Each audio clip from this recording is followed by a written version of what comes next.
মুহররম মাসের 10ই তারিখ আমার শাহানশাহে জিবেকার মাদানিকে তাজদার আহমদে মুখতার নবী উকা সরদার দুনুজ্জাহানের মালিক ও মুখতার নবী মুহাম্মদুর রাসূলুল্লাহ সাল্লাল্লাহু তাআলা আলাইহি সাল্লামের লাখতে জিগার আলিয়ে মুর্তজা শেরে খোদা মুশকিলে কুশা হায়দারে কাররার ফতেহে খাইবার সাহেবে জুলফিকার আলিয়ে মুর্তজা রাদিয়াল্লাহু তাআলা আনহুর কলেজার টুকরা ফাতেমাতুজ জাহরা খাতুনে জান্নাত সাইয়্যিদা তাইয়্যিবা তাহেরা সাজেদা রাকিয়া জান্নাতি মহিলাদের নেত্রী ফাতেমাতুজ জাহরা রাদিয়াল্লাহু তাআলা আনহার নয়নমণি ইমাম আলী মাকাম ইমাম হুসাইন রাদিয়াল্লাহু তাআলা আনহুকে নির্মমভাবে কারবালার উত্তপ্ত পাথর মিশ্রিত জমিনের উপরে 3 দিন ধরে যিনি পরিবারবর্গকে নিয়ে ক্ষুধার্ত অবস্থায় ছিলেন, পিপাসিত অবস্থায় ছিলেন, আজকে সেই কারবালার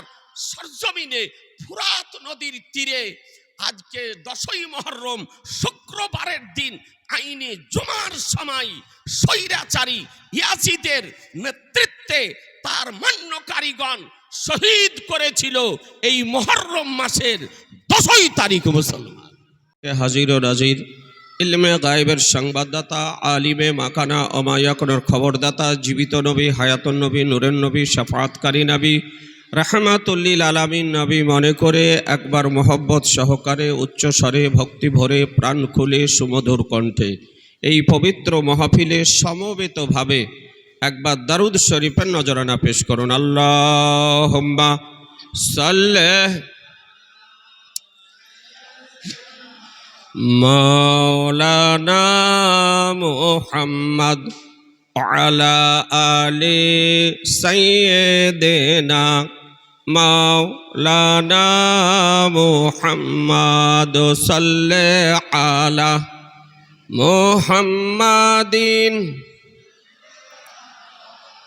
মুহাম্মদ হরদম সুবাসনে কালো পাক নামে মুহাম্মদ হরদম জবান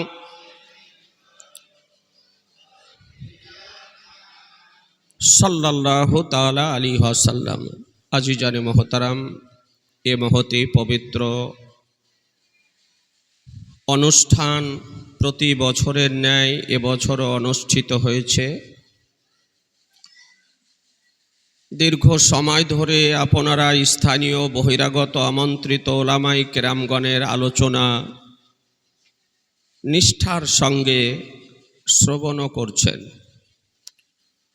আর এ মঞ্চ দায়িত্বশীলতার সঙ্গে পীরে তরিকাত বাউসী মাদ্রাসার প্রধান শিক্ষক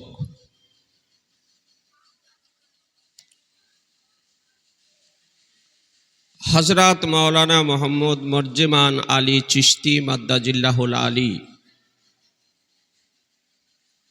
এ মঞ্চ পরিচালনা করতেছেন। তিনি অত্র এলাকার মধ্যে একজন সম্মানিত ব্যক্তি। এ সম্পর্কে তার ব্যক্তিত্বের পরিচয় দেওয়ার প্রয়োজন রাখে না। জুনিয়র যত ওলামায়ে কেরামগণ আছে তারা সকলেই তার ব্যক্তিত্ব সম্পর্কে পরিচিত, আর আপনারা দেশবাসী হিসাবে তার ব্যক্তিত্ব সম্পর্কে আপনারা অবগত। খুব সংক্ষিপ্ত আকারে দু একটি বিষয়ের উপরে আলোচনা করে ইনশাআল্লাহ আমার আলোচনার সমাপ্তি ঘোষণা করব। তবে মঞ্চের নিচে অনেক জ্ঞানী গুণী বিজ্ঞ ব্যক্তি উপবিষ্ট রয়েছেন। সকলের কাছে আমার বিনীত অনুরোধ যে নিরপেক্ষ দৃষ্টিভঙ্গি নিয়ে একাগ্র চিত্তে মনোযোগ সহকারে একটু বোঝার চেষ্টা করবেন। আর আমিও আপনাকে আমার এই সময়ের মধ্যে দু একটি বিষয় বোঝানোর আপ্রাণ চেষ্টা করব ইনশাআল্লাহ।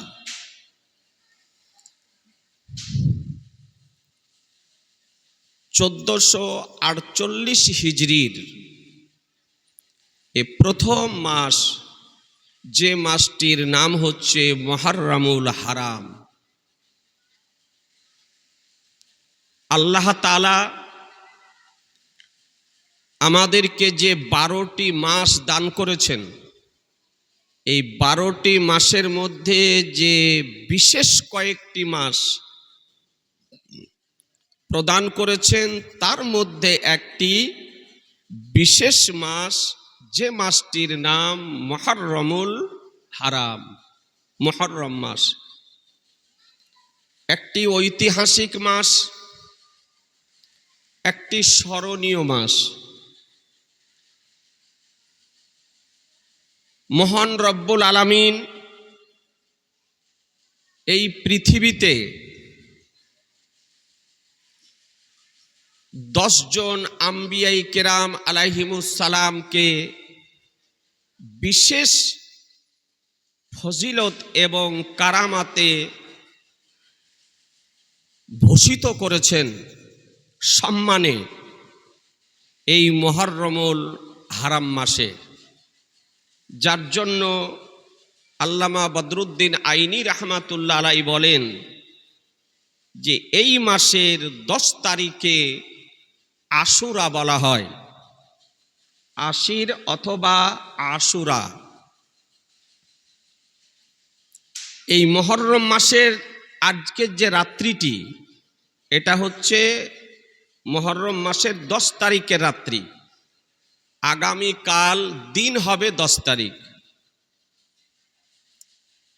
এই মুহররম মাসের যে 10 তারিখ, এই 10 তারিখটি একটা ঐতিহাসিক তারিখ, একটি স্মরণীয় তারিখ, একটি পালন করার শ্রেষ্ঠ দিন।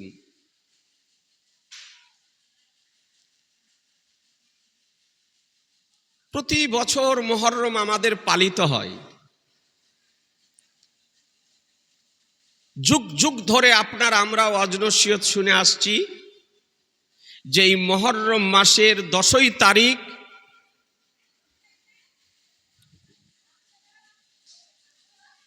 ইমাম আলী মাকাম ইমাম হুসাইন রাদিয়াল্লাহু তাআলা আনহু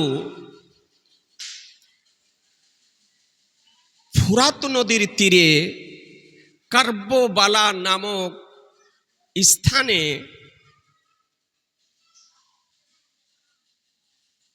শাহাদাত বরণ করেছেন। এ ওয়াজ নসিহত আমরা শুনে আসছি না? জি, একটা ঐতিহাসিক তারিখ, যে 10 তারিখ মুহররমের 10 তারিখ ইমাম আলী মাকাম ইমাম হুসাইন রাদিয়াল্লাহু তাআলা আনহু কারবালার সরজমিনে শাহাদাত বরণ করেছেন। এই দিনটি আমাদের দেশে পালিত হয়। আচ্ছা, বলতে পারবেন যে কারবালার যুদ্ধ কত হিজরিতে সংঘটিত হয়েছিল? প্রতি বছরই তো ওয়াজ নসিহত শোনেন, জানা নেই কত হিজরিতে কারবালার যুদ্ধ সংঘটিত হয়েছিল? মুখস্থ করে নেন, জীবনে যেন আর ভুল না হয়। 61 হিজরিতে কারবালার যুদ্ধ সংঘটিত হয়েছিল। কত বললাম? একটু জোরে বলেন না। 61 হিজরিতে কারবালার যুদ্ধ সংঘটিত হয়েছিল। 10ই মুহররম, দিন ছিল শুক্রবার। এখন হিজরি সন চলছে কত? 1448। তাহলে 1448 হিজরি থেকে 60 হিজরি যদি মাইনাস যদি করেন, বাদ যদি দেন তবে কত দাঁড়াবে? 1388। 1388, অর্থাৎ এবছর কার্বোবালার যুদ্ধ হওয়া 1388 বছর হলো। কত বছর বললাম? একটু জোরে বলতে হবে তো। 1388 বছর হলো কার্বোবালার যুদ্ধ হওয়া। খ্রিস্টাব্দ কত ছিল? 680 খ্রিস্টাব্দে কার্বোবালার যুদ্ধ সংঘটিত হয়েছিল 10ই অক্টোবর। অক্টোবর মাসের 10 তারিখ ছিল ইংরেজি, আর খ্রিস্টাব্দ ছিল 680 খ্রিস্টাব্দ। এখন চলছে কত খ্রিস্টাব্দ? 2000,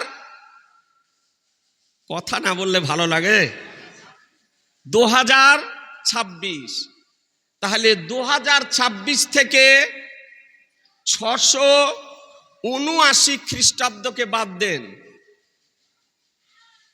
তাহলে খ্রিস্টাব্দ হিসাবে কত দাঁড়াবে? 1347। 1347 বছর হচ্ছে কার্বোবালার যুদ্ধ সংঘটিত হওয়া। কমপক্ষে দুটি জিনিস মনে রাখুন মুসলিম হিসাবে, যে কার্বোবালার যুদ্ধ সংঘটিত হয়েছিল হিজরি 61-তে, আর খ্রিস্টাব্দ ছিল 680। আল্লাহ তাআলা এই মুহররম মাসের 10 তারিখ আশুরার দিন এই পৃথিবীকে সৃষ্টি করেছেন।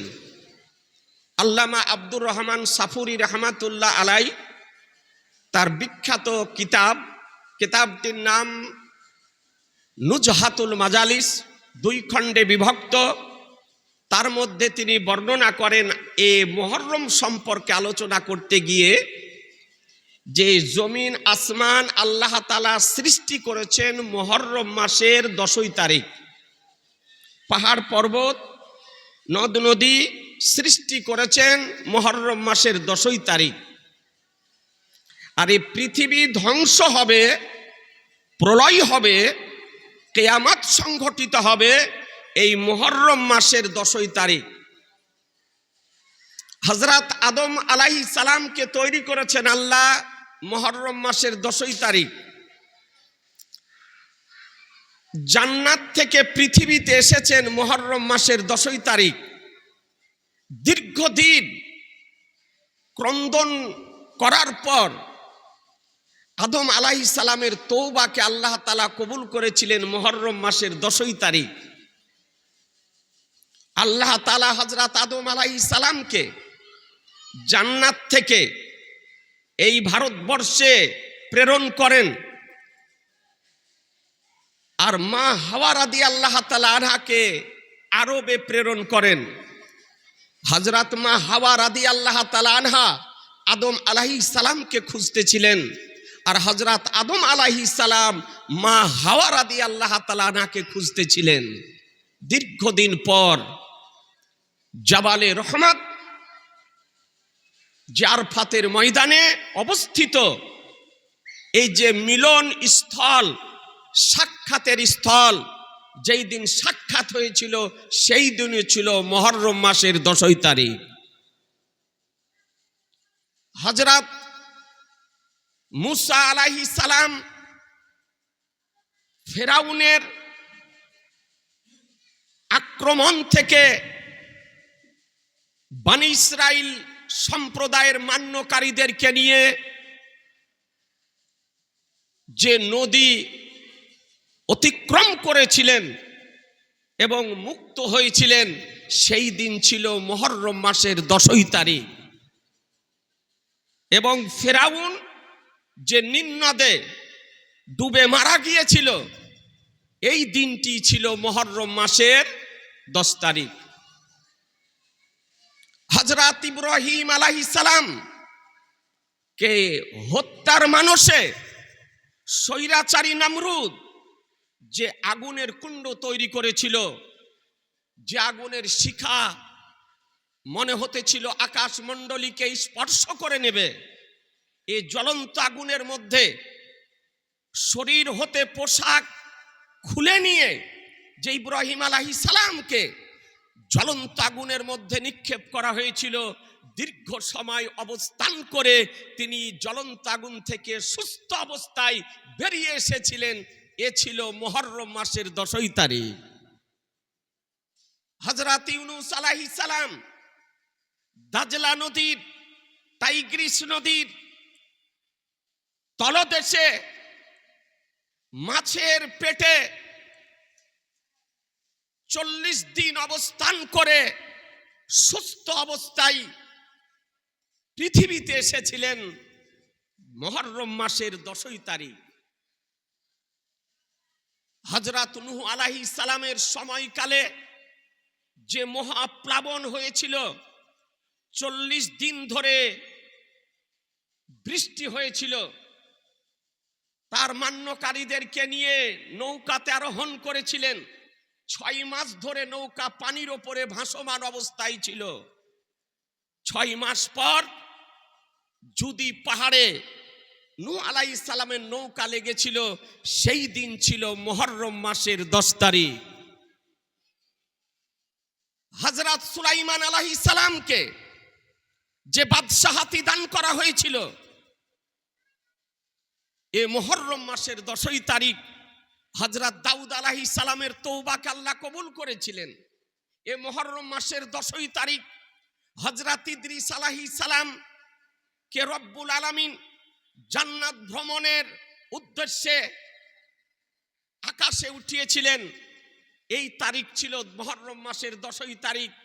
হযরত ঈসা আলাইহিস সালামকে যখন হত্যার ষড়যন্ত্র করা হলো, মহান রব্বুল আলামিন হযরত ঈসা আলাইহিস সালামকে আকাশে উঠিয়ে দ্বিতীয় আকাশে জীবিত অবস্থায় রেখেছেন। এ ছিল মুহররম মাসের 10 তারিখ।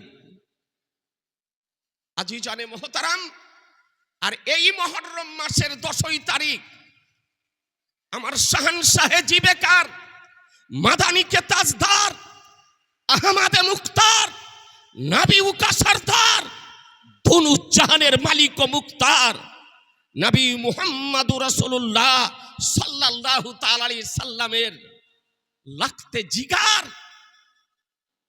আলিয়ে মুর্তজা, শেরে খোদা, মুশকিলে কুশা, হায়দারে কাররার, ফতেহে খাইবার, সাহেবে জুলফিকার, আলিয়ে মুর্তজা রাদিয়াল্লাহু তাআলা আনহুর কলেজার টুকরা ফাতেমাতুজ জাহরা, খাতুনে জান্নাত, সাইয়্যিদা, তাইয়্যিবা, তাহেরা, সাজেদা, রাকিয়া, জান্নাতি মহিলাদের নেত্রী ফাতেমাতুজ জাহরা রাদিয়াল্লাহু তাআলা আনহার নয়নমণি।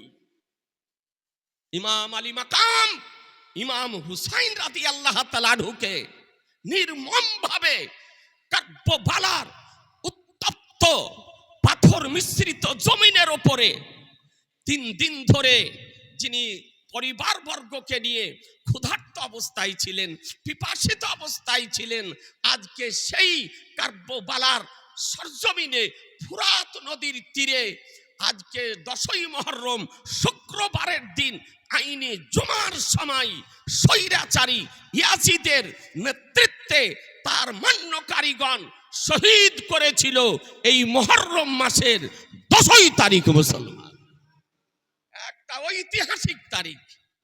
আপনাদেরকে বলতে চাই, ইমাম আলী মাকাম ইমাম হুসাইন রাদিয়াল্লাহু তাআলা আনহু, যে ইমাম হুসাইনের জন্য আমার রাসূলুল্লাহ নিজ লাখতে জিগার, নূরে নাজার, কলেজার টুকরা হযরত ইব্রাহিম আলাইহিস সালামকে আল্লাহর দরবারে উৎসর্গ করে দিয়েছিলেন। আপনি কিতাব উঠিয়ে দেখুন, বর্ণিত হয়েছে যে আমার রাসূলুল্লাহ সাল্লাল্লাহু তাআলা আলাইহি সাল্লাম একদিকে নিজ সন্তান হযরত ইব্রাহিম রাদিয়াল্লাহু তাআলা আনহুকে নিয়েছিলেন, আর একদিকে হযরত ইমাম হুসাইন রাদিয়াল্লাহু তাআলা আনহুকে নিয়ে সোহাগ করতেছিলেন।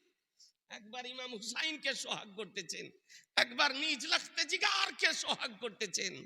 এহেন অবস্থাতে সাইয়্যিদুল মালাইকা জিবরাইল আলাইহিস সালাম এসে হাজির হয়ে গেলেন।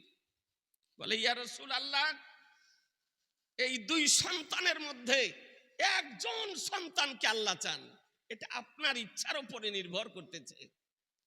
আপনি যদি চান হুসাইনকে দিতে পারেন, আপনি যদি চান ইব্রাহিমকে দিতে পারেন, এটা আপনার ইচ্ছার উপরে নির্ভর করতেছে। তবে দুই সন্তানের মধ্যে আল্লাহ একজনকে চান। ওই সময়তে ইব্রাহিম রাদিয়াল্লাহু তাআলা নূর দুগ্ধ পান করার সময় পূর্ণ হয়নি। মা খাদিজাতুল কুবরা রাদিয়াল্লাহু তাআলা আনহা দুগ্ধ পান করাতেন, এখনো দুগ্ধ পান করার টাইম পূর্ণ হয়নি।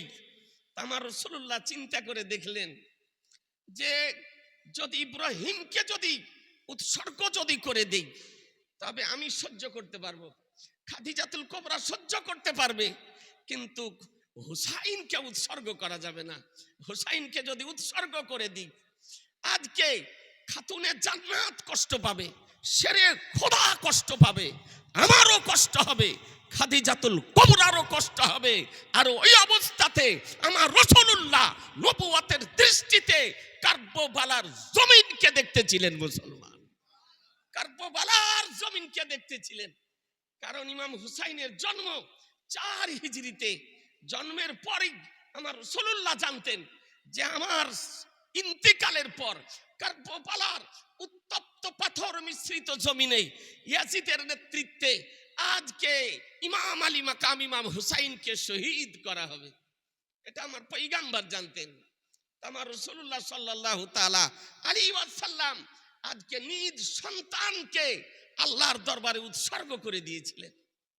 তিনি ইন্তিকাল করলেন, ইমাম হুসাইন রাদিয়াল্লাহু তাআলা আনহুকে অবশিষ্ট রাখলেন।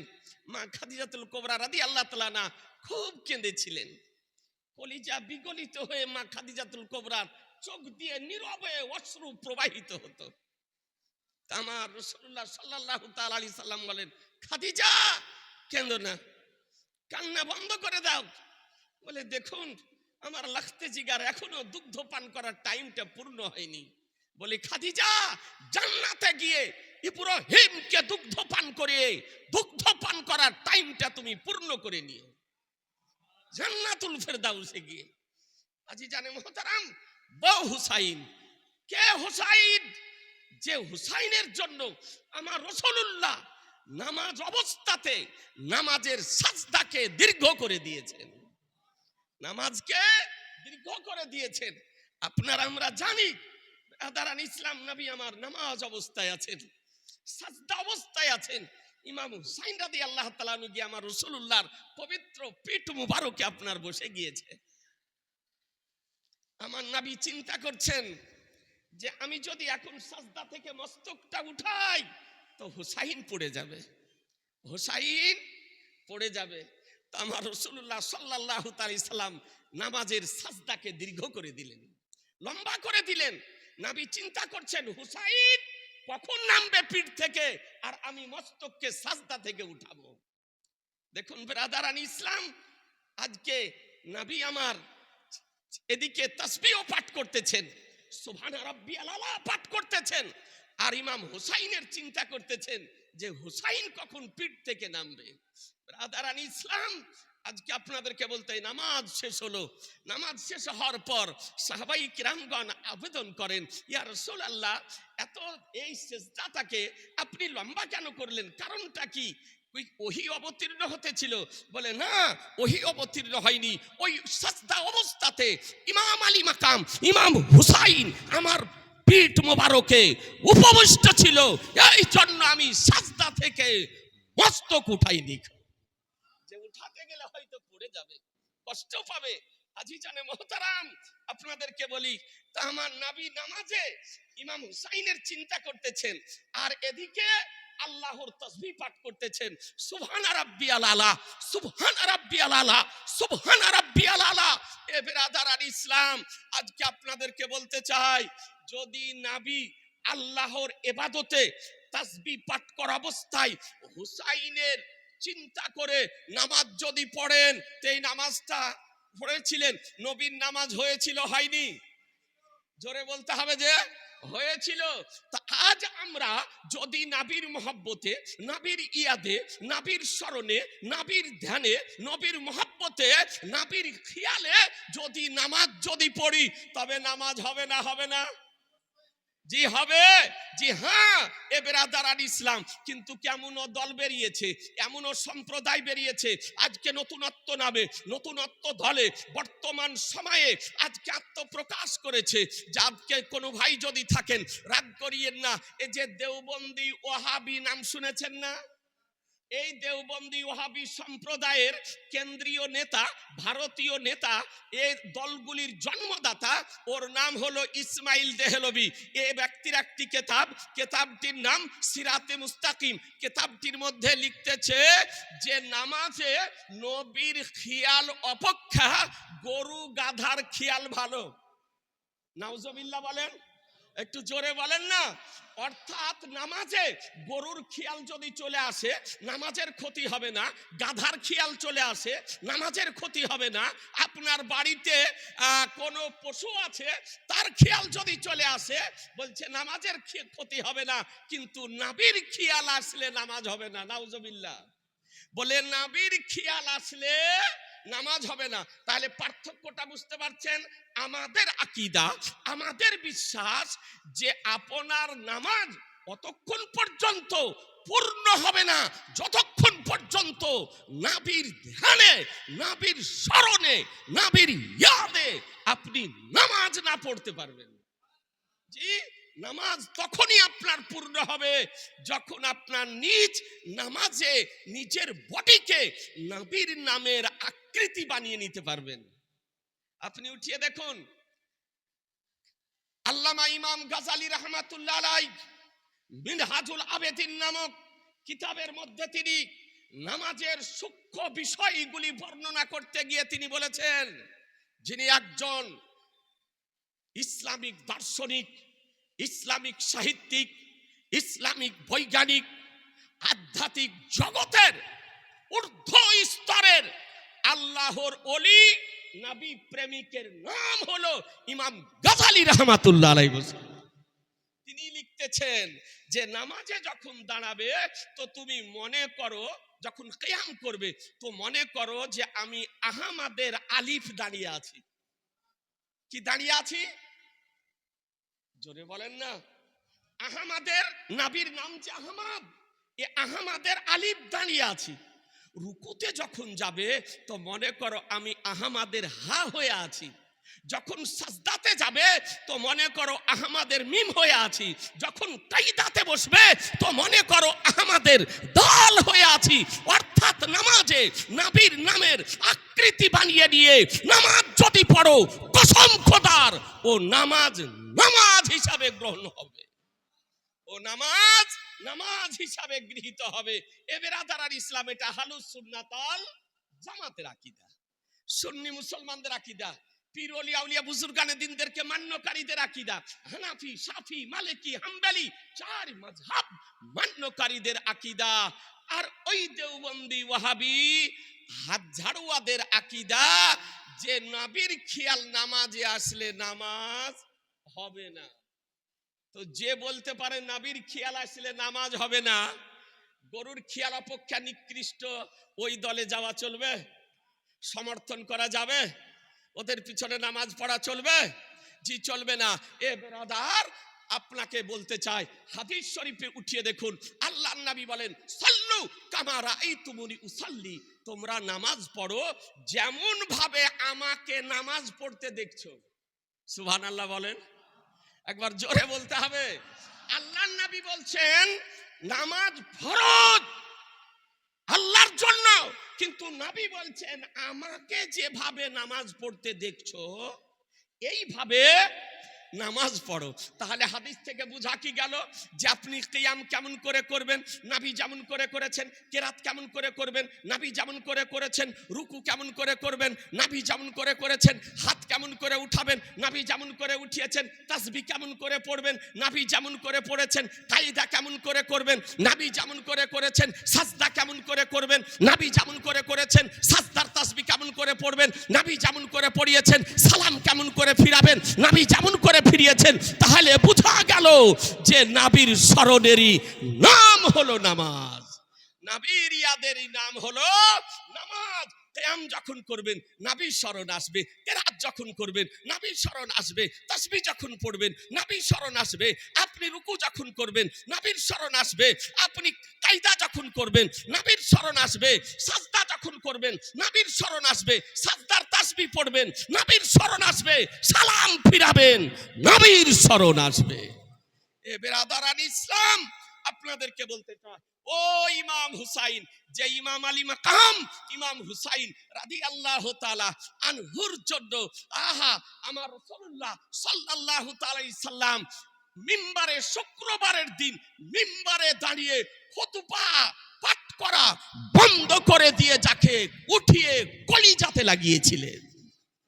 মিম্বারের উপরে দাঁড়িয়ে খুতবা দিতেছেন আমার নবী, ওই হেন অবস্থায় ইমাম আলী মাকাম মসজিদে নববীতে পৌঁছে গিয়েছে, যার কারণে আমার রাসূলুল্লাহ খুতবাকে বন্ধ করে দিয়ে উঠিয়ে নিয়েছিলেন।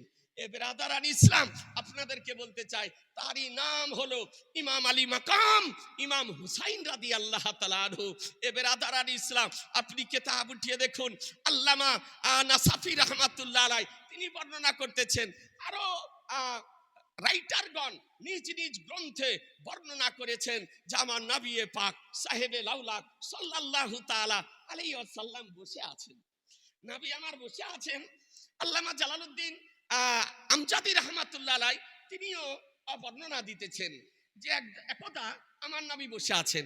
ইমাম হুসাইন রাদিয়াল্লাহু তাআলা আনহুর জন্ম 4 হিজরিতে, আর ইমাম হাসান রাদিয়াল্লাহু তাআলা আনহুর জন্ম 3 হিজরিতে। 3 হিজরিতে আমার রাসূলুল্লাহ সাল্লাল্লাহু আলাইহি সাল্লাম ইমাম হাসান রাদিয়াল্লাহু তাআলা আনহুর আকিকা দিয়েছিলেন 7 দিনের দিন, জন্মের পর 7 দিনের দিন আকিকা দিয়েছিলেন এবং নাম রেখেছিলেন হাসান। হারুন আলাইহিস সালামের 2 সন্তানের নাম ছিল সাব্বার ও সাব্বির, তাই আমার রাসূলুল্লাহ নাম রেখেছি। ইমাম হাসান ও হুসাইনের নাম রাখার পূর্বে পৃথিবীতে কারো নাম হাসান ও হুসাইন রাখা হয়নি। এই দুটি নাম হচ্ছে জান্নাতি নাম, তা আমার রাসূলুল্লাহ নাম রাখলেন হাসান। 3 হিজরিতে জন্মগ্রহণ করলেন, 7 দিনের দিন আকিকা দিলেন। আর আমার রাসূলুল্লাহ বলেন যে হাসানের মস্তকটাকে নাড়া করে দিয়ে চুলের সম পরিমাণে চাঁদি বিতরণ করে দাও। ইমাম হুসাইন রাদিয়াল্লাহু তাআলা আনহু পৃথিবীতে আসলেন, জন্মগ্রহণ করলেন 4 হিজরিতে। ব্রাদারান ইসলাম, শাবান মাসে তিনি যখন পৃথিবীতে আসলেন তো তারও জন্মের সঙ্গে সঙ্গে আমার রাসূলুল্লাহ কানে আজান দিয়েছিলেন। জন্মের পর আমার রাসূলুল্লাহ কানে আজান দিয়েছিলেন। ইমাম হাসান রাদিয়াল্লাহু তাআলা আনহুরও দিয়েছিলেন, ইমাম হুসাইন রাদিয়াল্লাহু তাআলা আনহুরও কানে আজান দিয়েছিলেন। 7 দিনের দিন আকিকা করলেন এবং তারও মস্তক নাড়া করে তার চুলের সম পরিমাণ চাঁদি বিতরণ করে দেওয়া হয়েছিল। ইমাম হুসাইন রাদিয়াল্লাহু তাআলা আনহু সামনে আছেন, হাসান মাত্র কিছুদিনের ছোট বড়। তো 2 ভাই একদিকে বসে আছেন খাতুনে জান্নাত, আর একদিকে বসে আছেন হযরত আলী মুর্তজা রাদিয়াল্লাহু তাআলা আনহু। এমন অবস্থাতে 2 ভাই এসে কুস্তি লড়তে আরম্ভ করেছে। হাসান রাদিয়াল্লাহু তাআলা আনহু বড়, হুসাইন রাদিয়াল্লাহু তাআলা আনহু ছোট।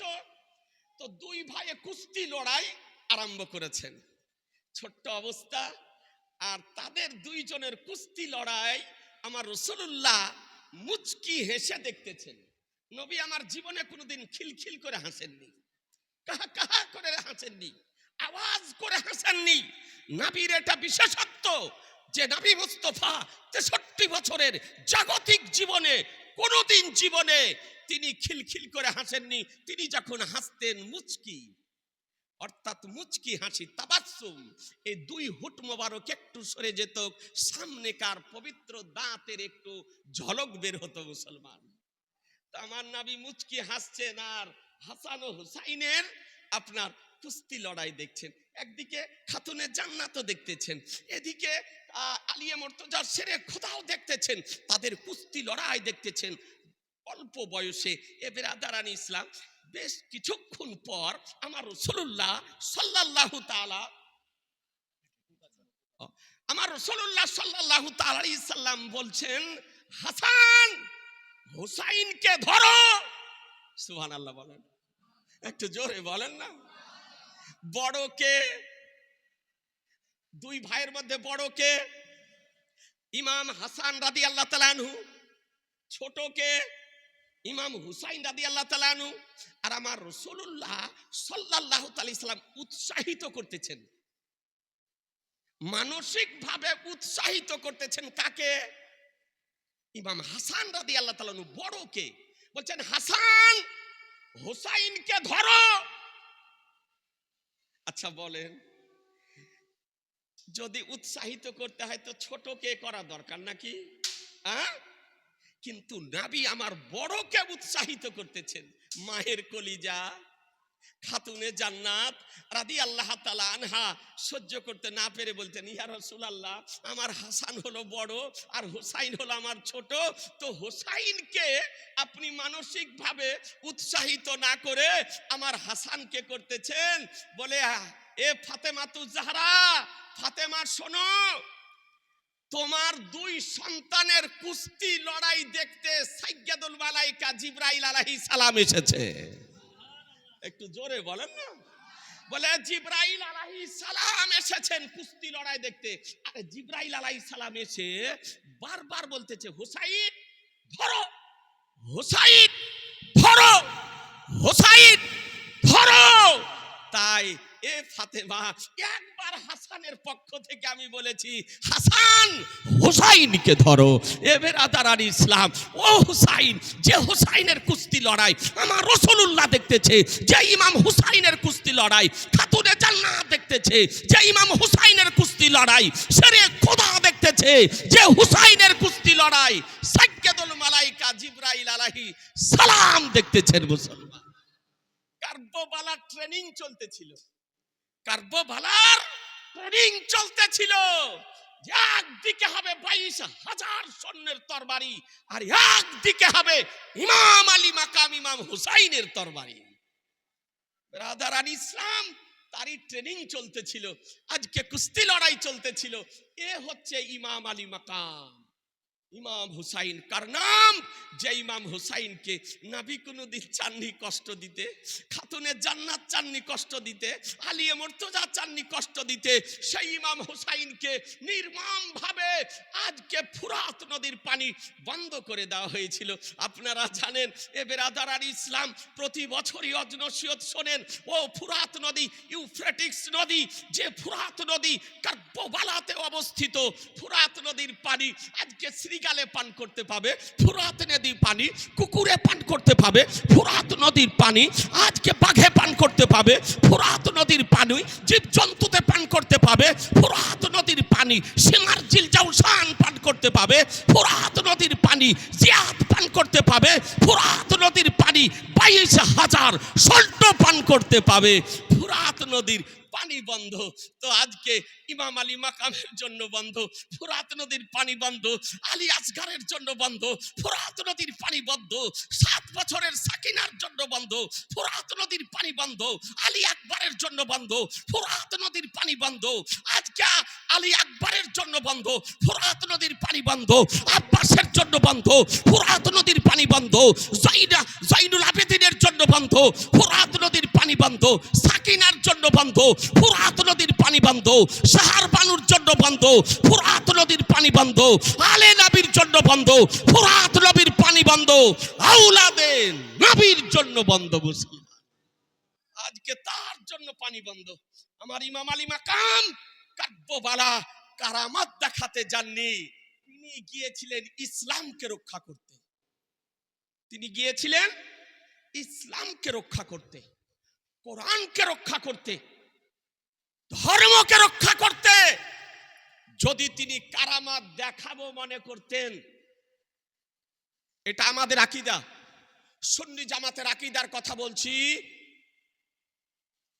যে তিনি যদি একবার ইচ্ছা যদি করতেন, একবার হুকুম যদি দিতেন, তো ফুরাত নদীর পানি শুকিয়ে যেত। শুকাতো না? শুকাতো না? কথা বলছেন না যে শুকাতো। তিনি যদি চাইতেন ওই কার্ববালার পাথর মিশ্রিত জমিনে পায়ের যদি লাথি মেরে দিতেন, কসম খোদার দ্বিতীয় ফুরাত তৈরি হয়ে যেত মুসলমান। হতো না? হতো। আজকে ভ্রান্ত মতবাদ পোষণকারীগণ বলছে যে নাবী শাফাতকারী, নাবী সাহায্যকারী। এটা আমরা মনে করি নাবী আমাদের সাহায্যকারী, নাবী আমাদের শাফাতকারী, নাবী আমাদেরকে জাহান্নামের জ্বলন্ত আগুন থেকে বাঁচাবেন। তো বলছে যে নাতিকে বাঁচাতে পারেনি, যে নাতিকে পানি পান করাতে পারেনি, ও আবার আমাদেরকে কেমন করে পান করাবে? নাউজুবিল্লাহ। আজকাল সোশ্যাল মিডিয়ার যুগ, এমন এমন বাজারি বক্তা বেরিয়েছে, মূর্খ বক্তা বেরিয়েছে, জ্ঞান পাপী বক্তা বেরিয়েছে, অনভিজ্ঞ বক্তা বেরিয়েছে, মুসলমানি না হওয়াও বক্তা বেরিয়েছে। আর মুসলমানি হয়নি, মুসলমানি না হওয়া বক্তা, রাজমিস্ত্রি করতে করতে হঠাৎ ভাইরাল বক্তা, ডাব চুরি আব চুরি মাছ চুরি করে খেতে খেতে হঠাৎ বক্তা, এরকম বেরিয়েছে না? এই জন্য আপনাকে ইউটিউবে ফেসবুকে ওয়াজ শুনতে হলে যাচাই বাছাই করে শুনতে হবে যে নাবির পক্ষের ব্যক্তি কিনা, আহলে বায়াতের পক্ষের ব্যক্তি কিনা, আলে নাবির পক্ষের ব্যক্তি কিনা, পীর ওলি আউলিয়া বুজুর্গানে দিনদের পক্ষের ব্যক্তি কিনা, যাচাই বাছাই করে বক্তব্য শুনতে হবে মুসলমান। আর যদি যাচাই বাছাই করে না শুনেন, তাহলে দেখা যাবে যে আপনার অমূল্য ঈমানই নষ্ট হয়ে যাবে।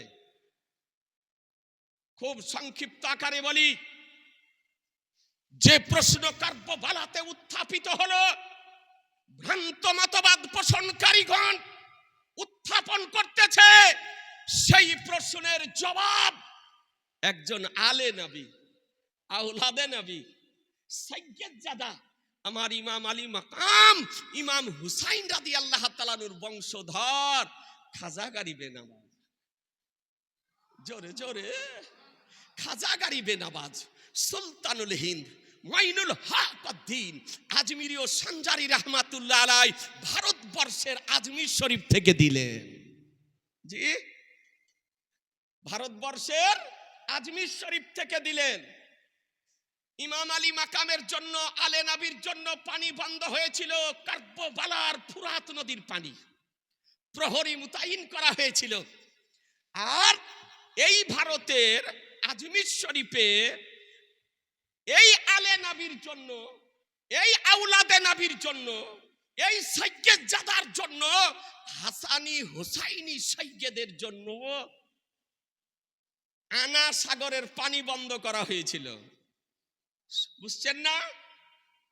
আনা সাগর দেখেছেন? আচ্ছা, কে কে আজমির শরীফ গিয়েছেন একটু হাত উঠান দেখি, কজন হচ্ছে দেখি। আলহামদুলিল্লাহ, হযরত তো প্রায় বছরই যান, বাস করে যান, আপনারা যান সঙ্গে। জি আলহামদুলিল্লাহ, ই অধমের একাধিকবার মাজার শরীফে জিয়ারতে গিয়েছি, এবছর আপনার যাব। উরসে আলা হযরত আপনার সফর মাসের 23, 24, 25 তারিখে হয়। সেইভাবে আপনার টিকিটটা করে আমি কমবেশ আজকে 33 বছর থেকে রেগুলার আপনার আলা হযরতের ওরস শরীফে যাই।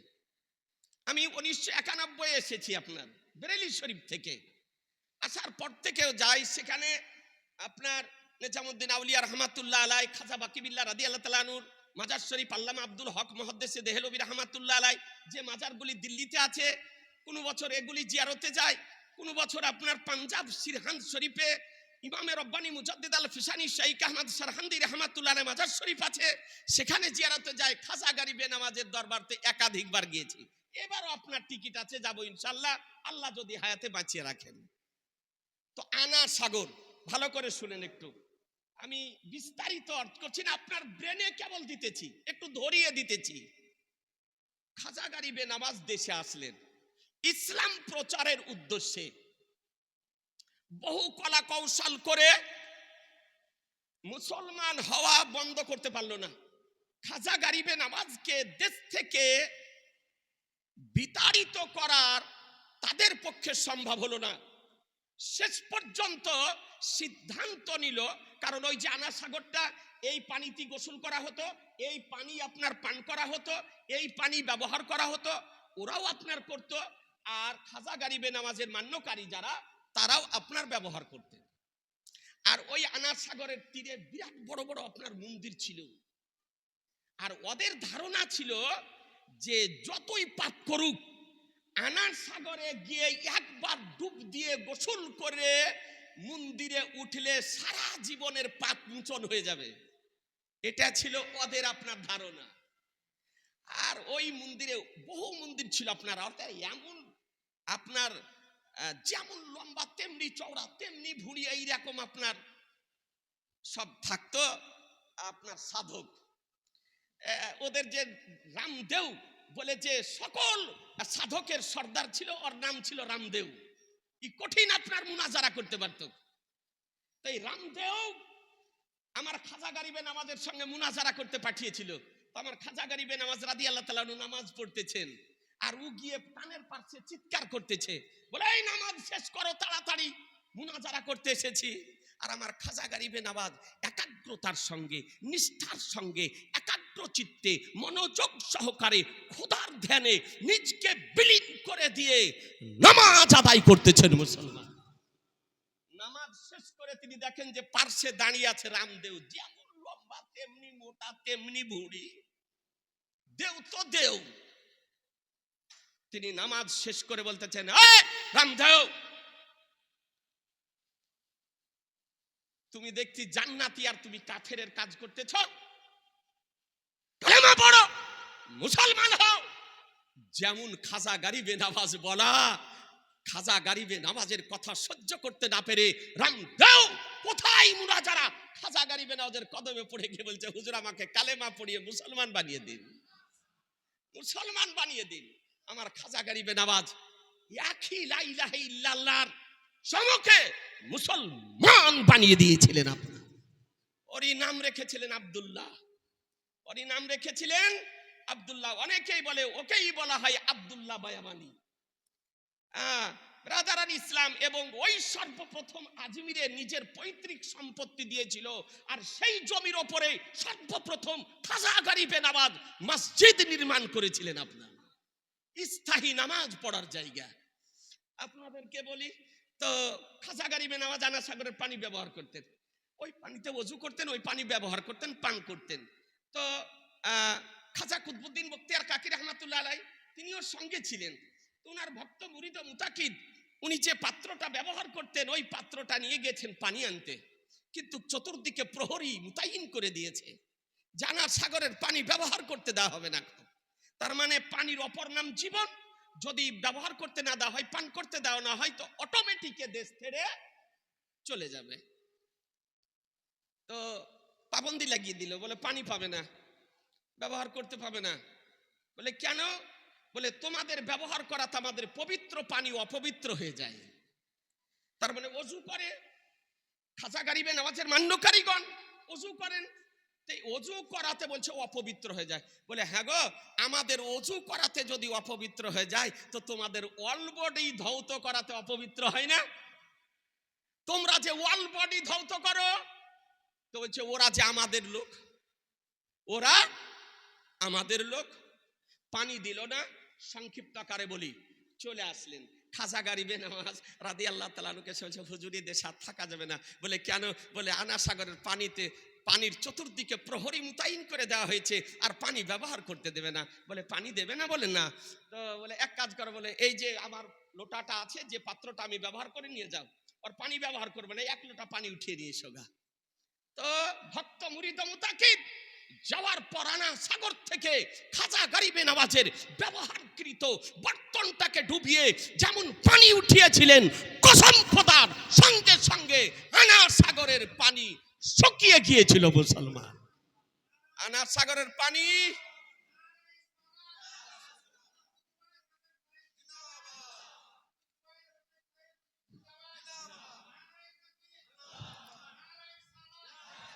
আনার সাগরের পানি শুকিয়ে গিয়েছিল।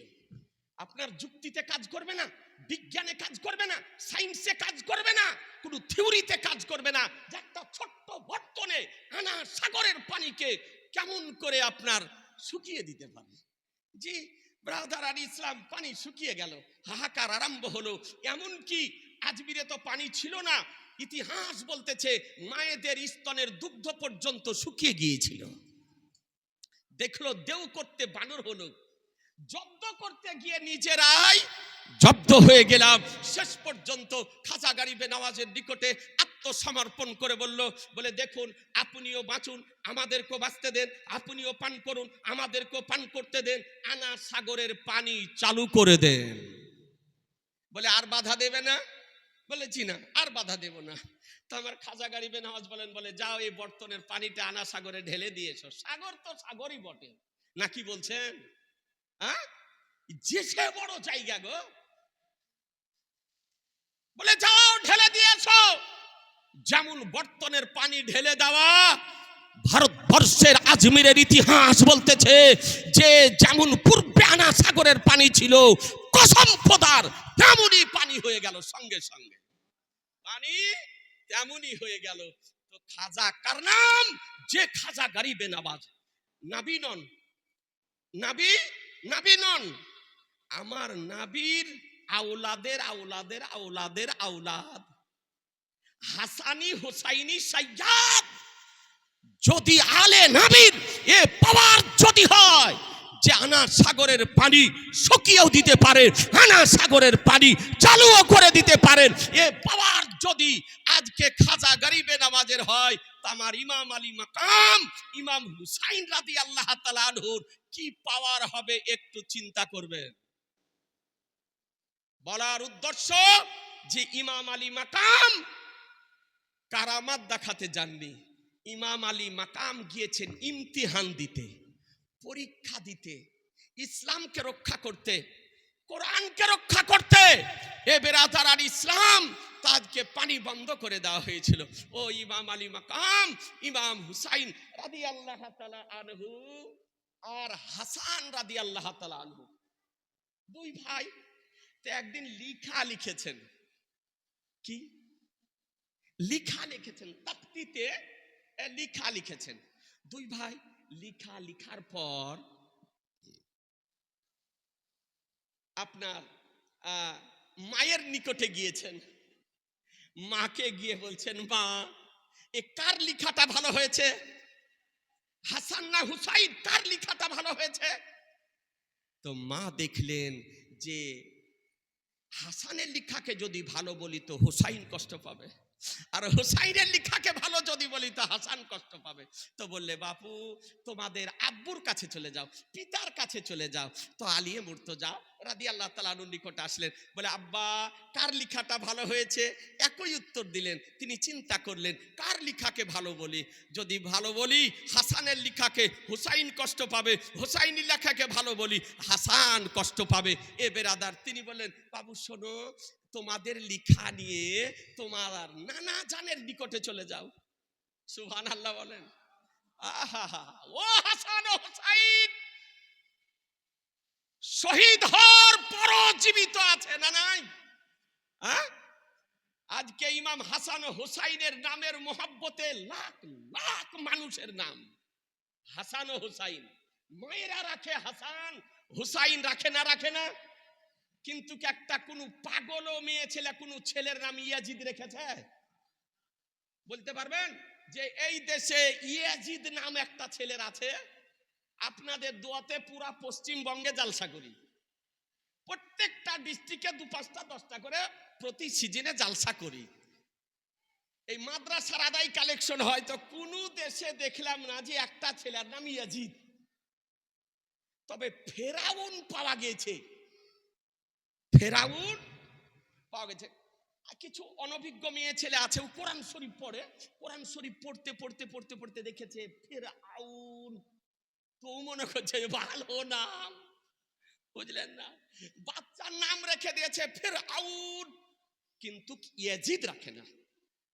কোন মা বোন পৃথিবীতে সন্তানের নাম ইয়াজিদ রাখে না, কিন্তু ইমাম হাসান ও হুসাইন শহীদ হওয়ার পরও কিয়ামত পর্যন্ত প্রতিটি মুমিনের অন্তরে আছে এবং থাকবে। মুসলমান জি, মোহব্বত থাকবে না? থাকবে না? জোরে বলতে হবে যে জি থাকবে, ইনশাআল্লাহ থাকবে। এই ইমাম হাসান ও হুসাইনের মোহব্বত আমাদের মুমিনের অন্তর থেকে কারো পক্ষে বের করা সম্ভব হবে না।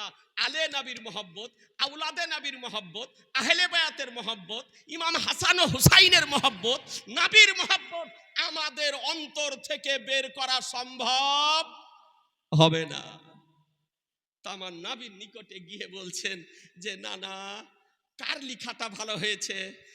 তা আমার নবী চিন্তা করলেন কার লিখাকে ভালো বলি। হাসানের যদি লিখাকে ভালো বলি হুসাইন কষ্ট পাবে, হুসাইনের লিখাকে ভালো বলি হাসান কষ্ট পাবে। তা আমার শাহনশাহ জিবে কার, মাদানিকে তাজদার, আহমদে মুখতার, নবী মুকা সরদার, দরু জাহানের মালিক ও মুখতার মহানবী বলেন, বলে শোনো, তোমাদের লিখার ফয়সালা জিবরাইল আলাইহিস সালাম করবে। জোরে বলা যাবে না? আর একটু জোরে। জিবরাইল আলাইহিস সালাম করবেন। আজিজানে মোহতারাম, আপনাদেরকে বলতে চাই, হ্যাঁ হ্যাঁ, সঙ্গে সঙ্গে আল্লাহর নির্দেশে জিবরাইল আলাইহিস সালাম এসে হাজির আমার নবীর নিকটে। ও জিবরাইল, যে জিবরাইল আলাইহিস সালাম আমার নবীর নিকটে 24,000 বার এসেছেন। কতবার বললাম? 24,000 বার। আমার রাসূলুল্লাহ মদিনা শরীফ থেকে ডাক দিতেন তো জিবরাইল আলাইহিস সালাম বলেন আমি সিদরাতুল মুনতাহা থেকে নবীর কথা শুনে নিতাম। জি, ও সাইয়্যিদুল মালাইকা জিবরাইল আলাইহিস সালাম, জি, তিনি মুহূর্তের মধ্যে জমিন থেকে সিদরাতুল মুনতাহা যেতে পারেন, আর সিদরাতুল মুনতাহা থেকে জমিনে আসতে পারেন। আমার আলিয়ে মুর্তজা, শেরে খোদা, মুশকিলে কুশা, হায়দারে কাররার, ফাতেহে খাইবার, সাহেবে জুলফিকার, তিনি মসজিদে নববীতে দাঁড়িয়ে বলেছিলেন সালনি আম্মাদুন আল আরশ, তোমরা আরশ থেকে ফার্স পর্যন্ত আমাকে জিজ্ঞাসা করো, উত্তর দিয়ে দিব। জিজ্ঞাসা করো, তোমাদেরকে সব উত্তর দিয়ে দিব। আলিয়ে মুর্তজা এত বড় চ্যালেঞ্জ করেছিলেন এ বেরাদারান ইসলাম, আর বলতেছে নবী ইলমে গায়েব জানে না। বেরাদারান ইসলাম, যে আলীকে বলা হয়েছে, নবী আমার বলেন আনা মদিনাতুল ইলম ওয়ালি গুন বাবুহা, আমি হলাম জ্ঞানের শহর, আলী হলো তার দরজা। আলী কোনো স্কুলে পড়েননি, কোনো বিদ্যালয়ে যাননি, কোনো পাঠশালাতে যাননি, কোনো শিক্ষা কেন্দ্রে যাননি, কোনো শিক্ষালয়ে যাননি, কোনো কলেজে যাননি, কোনো ইউনিভার্সিটিতে যাননি। আলী শিক্ষা গ্রহণ করেছেন আমার রাসূলুল্লাহর নিকটে, পয়গম্বরের নিকটে। কারণ ও আলী মাত্র 8 থেকে 10 বছর বয়সে ইসলাম ধর্ম গ্রহণ করেছিলেন। জীবনে কোনোদিন কুফর করেননি, শিরক করেননি, কোনো প্রতিমার সম্মুখে মস্তক নিচু করেননি। ওই আলী রাদিয়াল্লাহু তাআলা আনহুকে এই বাংলাদেশের একজন গাঁজাড়ি আপনার বক্তা বলেছে যে আলী রাদিয়াল্লাহু তাআলাকে মাতাল বলেছে। বলছে যে মাতাল মদ পান করে মাতলামি করে মাগরিবের নামাজে দাঁড়িয়েছিল আর সূরা কাফেরুন পড়তে গিয়ে লা ছেড়ে দিয়েছিলেন। নাউজুবিল্লাহ বলেন। মদ পান করা তো দূরের কথা, যে শেরে খোদা কোনোদিন মদকে স্পর্শ করে দেখেননি। একটা বানাওয়াটি কথা, বানাওয়াটি ঘটনা আমার শেরে খোদার পবিত্র চরিত্রের ওপরে অপবাদ লাগিয়েছে এই বাংলাদেশের একজন আপনার মারদুদ। আজিজানে মুহতারাম, বলুন, যদি আলিয়ে মুর্তজাকে কোনো ব্যক্তি মাতাল যদি বলে, একজন ইমানদার ব্যক্তি সহ্য করতে পারবে? ওর বিরুদ্ধে বলতে হবে না? হবে না? কথা বলছেন না যে হবে না? হবে না? জি হবে। এ বেরাদারান ইসলাম, তো আমার আলিয়ে মুর্তজা রাদিয়াল্লাহু তাআলা আনহু সম্পর্কে নবী আমার আরো বলেন আনা দারুল হিকমা ওয়ালি গুন বাবুহা, আমি হলাম বিজ্ঞানের শহর, আমি হলাম বিশেষ জ্ঞানের শহর, আলী হলো তার দরজা। আমার আলী বলতেছেন জিজ্ঞাসা করো, সব উত্তর দিয়ে দিব। অনেক ব্যক্তি আলে নবী, আওলাদে নবী, আহলে বায়াতের গুরুত্ব বুঝে না, এই জন্য বিপক্ষে বলে। এ বেরাদারান ইসলাম, তো যার যা ইচ্ছা জিজ্ঞাসা করতেছেন। সঙ্গে সঙ্গে জিবরাইল আলাইহিস সালাম মানব রূপে এসে আলিয়ে মুর্তজা রাদিয়াল্লাহু তাআলা আনহুর নিকটে হাজির হয়ে বলছেন, হে আলী, তুমি তো সবই সংবাদ দিবে, মাশরিক থেকে মাগরিব, জুনুব থেকে সামাল, জমিন থেকে আসমান, সব সংবাদ দেবে। তো বলতে পারো এখন জিবরাইল কোথায় আছে? সুবহানাল্লাহ বলেন। জিবরাইল কোথায় আছে এই খবর কি দিতে পারেন? তো কিছুক্ষণের জন্য আমার আলিয়ে মুর্তজা রাদিয়াল্লাহু তাআলা আনহু চক্ষু বন্ধ করে নিলেন। চক্ষু খোলার পর বলতেছেন, তুমি হি জিবরাইল হো, তুমি হচ্ছ জিবরাইল। জোরে বলেন, আর একটু জোরে বলো, তুমি হচ্ছ জিবরাইল। বলে আপনি কেমন করে বুঝতে পারলেন আমি জিবরাইল? বলে জিবরাইল, তুমি জিজ্ঞাসা করার পর তোমাকে খুঁজতে আমি আরম্ভ করলাম। মক্কাতে দেখলাম, তোমাকে পেলাম না। মদিনাতে দেখলাম, তোমাকে পেলাম না। হাসে কাউকাবে দেখলাম, তোমাকে পেলাম না। জান্নাতুল বাকিতে দেখলাম, তোমাকে পেলাম না। জান্নাতুল মুআল্লাতে দেখলাম, তোমাকে পেলাম না। মাশরিকে দেখলাম, তোমাকে পেলাম না। মাগরিবে দেখলাম, তোমাকে পেলাম না। আজকে জুনুবে দেখলাম, তোমাকে পেলাম না। সামালে দেখলাম, তোমাকে পেলাম না। জমিনে দেখলাম, তোমাকে পেলাম না। আকাশে দেখলাম, তোমাকে পেলাম না। সিদরাতে দেখলাম, তোমাকে পেলাম না। এই জন্য বলতেছি তুমি হচ্ছ জিবরাইল, তুমি হচ্ছ জিবরাইল। এ আলীর জ্ঞানের পাওয়ার, যে আলী চক্ষু বন্ধ করে জমিন থেকে আসমান সব দেখতে পান, এ পাওয়ার যদি আলীর জ্ঞানের হয়, তা আমার নবীর জ্ঞানের পাওয়ার কি হবে? একটু চিন্তা করে দেখবেন, একটু ভেবে দেখবেন। আর ওই নবীর জ্ঞানকে বলছে যে জীবজন্তু জানোয়ারের জ্ঞানের চাইতে নিকৃষ্ট, নাউজুবিল্লাহ।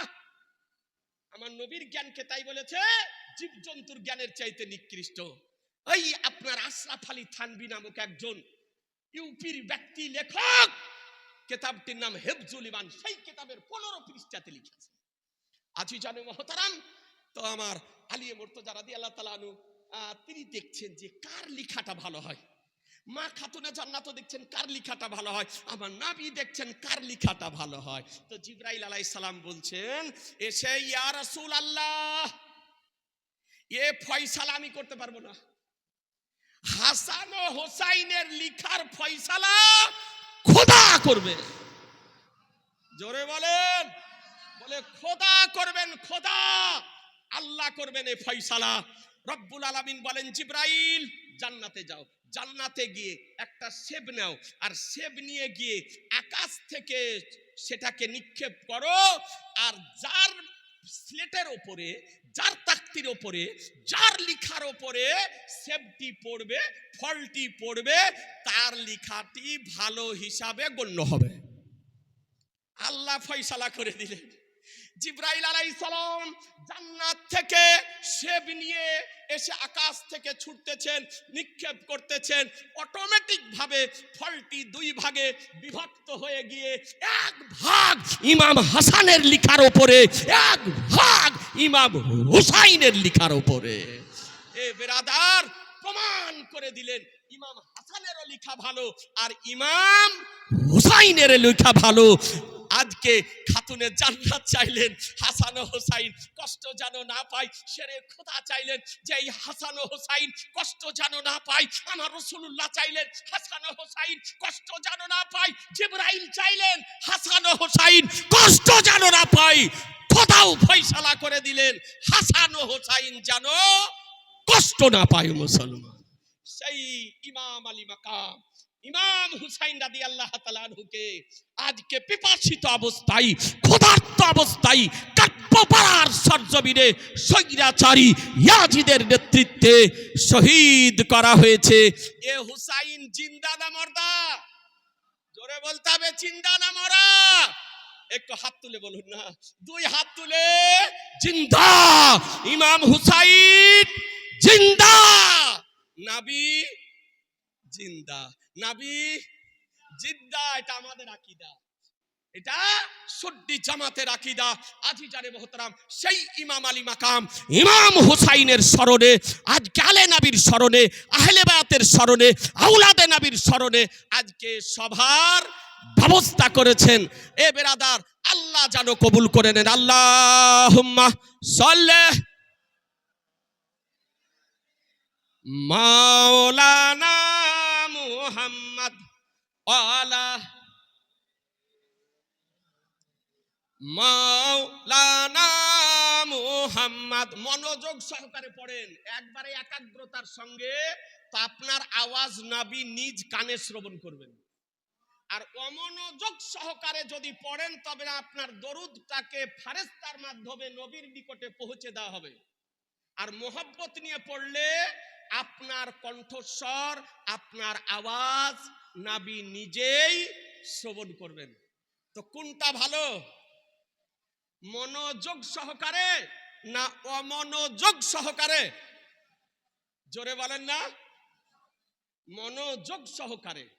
এই জন্য একটা মশলা আছে যে 3 রাকাত নামাজ হোক অথবা 4 রাকাত নামাজ, 2 রাকাত নামাজের পর কায়দা করলেন, পড়বেন কি আত্তাহিয়াত। আত্তাহিয়াত পড়ার পর সঙ্গে সঙ্গে দাঁড়িয়ে যাবেন।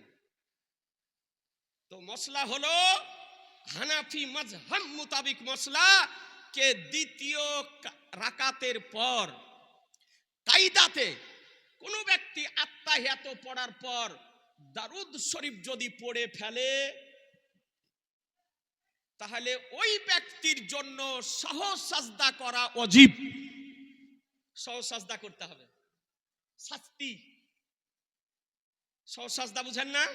একদিকে সালাম ফিরার পর শেষ রাকাতে কায়দাতে আত্তাহিয়াত পড়ার পর একদিকে সালাম ফিরালেন ডান দিকে, তারপরে আবার দুবার সাজদা করতে হয়, একে বলে সহজ সাজদা। এখন প্রশ্ন জাগবে যে নবীর ওপরে দারুদ পড়লেন, আর নবীর ওপরে দারুদ পড়তে কোরআন বলেছে, সালাম পড়তে কোরআন বলেছে, তো সহজ সাজদা কেন করতে হবে? প্রশ্ন হবে না? হ্যাঁ, যে নবীর ওপরে দারুদ পড়লাম তো কেন সাজদা করতে হবে? ইমামে আজম আবু হানিফা আলাইহির রহমা রিদওয়ান বলেছেন এই জন্য শাস্তি যে সে নবীর ওপরে অমনোযোগ সহকারে দরুদ পড়েছে, ভুল করে পড়েছে। তুমি ভুল করে নবীর ওপরে দরুদ শরীফ পড়বে, এই জন্য তোমার শাস্তি হলো সহজ সাজদা করা। কারণ ওটা হলো শেষ সময়, আত্তাহিয়াত পড়ার পর আর কিছু পড়া যাবে না। আর আপনি ভুল করে নবীর ওপরে দরুদ পড়ে দিলেন, অমনোযোগ সহকারে নবীর ওপরে দরুদ শরীফ পড়ে দিলেন। এ বেরাদার ইসলাম, এই জন্য আপনাদেরকে বলি, আপনারা সুন্নি জামাতের ব্যক্তি, পীর ওলি আউলিয়া বুজুর্গানে দিনদেরকে মান্যকারী ব্যক্তি, নবীর ওপরে যখন দরুদ শরীফ পড়বেন তখন মনোযোগ সহকারে একাগ্রতার সঙ্গে দরুদ শরীফ পড়বেন। সেটা মাদ্রাসাতে হোক, মসজিদে হোক, জালসাতে হোক, মিলাদে হোক, বাড়িতে হোক, মাজারে হোক, ফাতিহাতে হোক, যখনই পড়বেন মনোযোগ সহকারে পড়বেন। বলুন ইনশাআল্লাহ। এ বেরাদার আর ইসলাম, আসুন এ আলে নবী আওলাদে নবীর মর্যাদা সম্মান অনেক তো শুনলেন, এই জন্য একটু মোটা করে আপনাদের নলেজে দিতেছি। কারবালাতে যুদ্ধটা কেন হয়েছিল, এই যুদ্ধটার কারণ কি? কিছু নাস্তিক ভাবাপন্ন ব্যক্তি, রাইটার, কিছু লেখক, কিছু ইসলামী বিদ্বেষী, এরা বলতেছে যে এটা ছিল একটা রাজনৈতিক যুদ্ধ। কারবালার যুদ্ধ এটা ছিল একটা রাজনৈতিক যুদ্ধ। কেউ কেউ বলেছে যে এই যুদ্ধটা ছিল একটা মেয়েকে কেন্দ্র করে। নাউজুবিল্লাহ। মনে রাখবেন, কারবালার যুদ্ধ কোন রাজনৈতিক যুদ্ধ ছিল না, রাষ্ট্র দখলের যুদ্ধ ছিল না, আপনার সিংহাসন দখলের যুদ্ধ ছিল না, কোন নারীকে কেন্দ্র করে যুদ্ধ ছিল না। কারবালার যুদ্ধ ছিল একমাত্র ইসলামকে রক্ষা করার যুদ্ধ, মুসলমান কোরআনকে রক্ষা করার যুদ্ধ। এই যুদ্ধটার সূত্রপাত কেন হলো, কারণটা কি, ছোট্ট করে আপনাকে বুঝিয়ে দিই। ওয়াকিয়া ঘটনা আপনাকে শোনাবো না, অনেক ঘটনা তো শুনলেন আর প্রতি বছরই শোনেন। আমার নবী পাকের পর, ভালো করে শুনেলেন, আমার নবী পাকের পর প্রথম খলিফা নির্বাচিত হন সাইয়্যিদুনা আবু বকর সিদ্দিক রাদিয়াল্লাহু তাআলা আনহু। দ্বিতীয় খলিফা নির্বাচিত হন সাইয়্যিদুনা উমর ফারুক রাদিয়াল্লাহু তাআলা আনহু। তৃতীয় খলিফা নির্বাচিত হন হযরত উসমান গনি রাদিয়াল্লাহু তাআলা আনহু। আর চতুর্থ খলিফা নির্বাচিত হন হযরত আলী মুর্তজা রাদিয়াল্লাহু তাআলা আনহু। গন্ডগোলের সূত্রপাত, অর্থাৎ সাহাবীদের মধ্যে দ্বিমতের সূত্রপাত।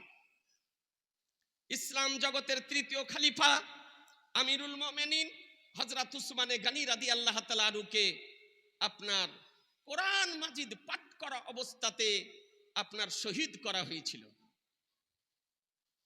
তিনাকে শহীদ করা হলো। তার শাহাদাতের পর আলী রাদিয়াল্লাহু তাআলা আনহু খলিফা নির্বাচিত হলেন। তিনি যখন খলিফা নির্বাচিত হলেন, কিছুদিন অতিবাহিত হয়ে যাওয়ার পর সাহাবাই কিরামগণ হযরত তালহা রাদিয়াল্লাহু তাআলা আনহু, হযরত জুবাইর রাদিয়াল্লাহু তাআলা আনহু, মাইশা সিদ্দিকা রাদিয়াল্লাহু তাআলা আনহা, ইনারা অনেকেই বলতে আরম্ভ করলেন যে যারা উসমান গনি রাদিয়াল্লাহু তাআলা আনহুকে শহীদ করেছে তার প্রতিশোধ নিতে হবে, বদলা নিতে হবে। তার মানে হত্যা করেছে, এই জন্য তার বিরুদ্ধে যারা দোষী তাদেরকে আইনের আওতাতে নিয়ে এসে তাদেরকেও হত্যা করতে হবে, প্রতিশোধ নিতে হবে। ইনাদের দাবি সাহাবাই কিরামদের, অন্যান্য সাহাবীদের। ওই সময়তে আমিরে মুয়াবিয়া রাদিয়াল্লাহু তাআলা আনহু তিনি দামেস্কের ছিলেন হাকিম, দামেস্কের হাকিম ছিলেন। প্রথমে আবু বকর সিদ্দিক রাদিয়াল্লাহু তাআলা আনহু সময়কালে ছিলেন এর ভাই আপনার আমিরে মুয়াবিয়া রাদিয়াল্লাহু তাআলা আনহুর ভাই, আর উনার ভাইয়ের সঙ্গে উনিও চলে গিয়েছিলেন দামেস্ক।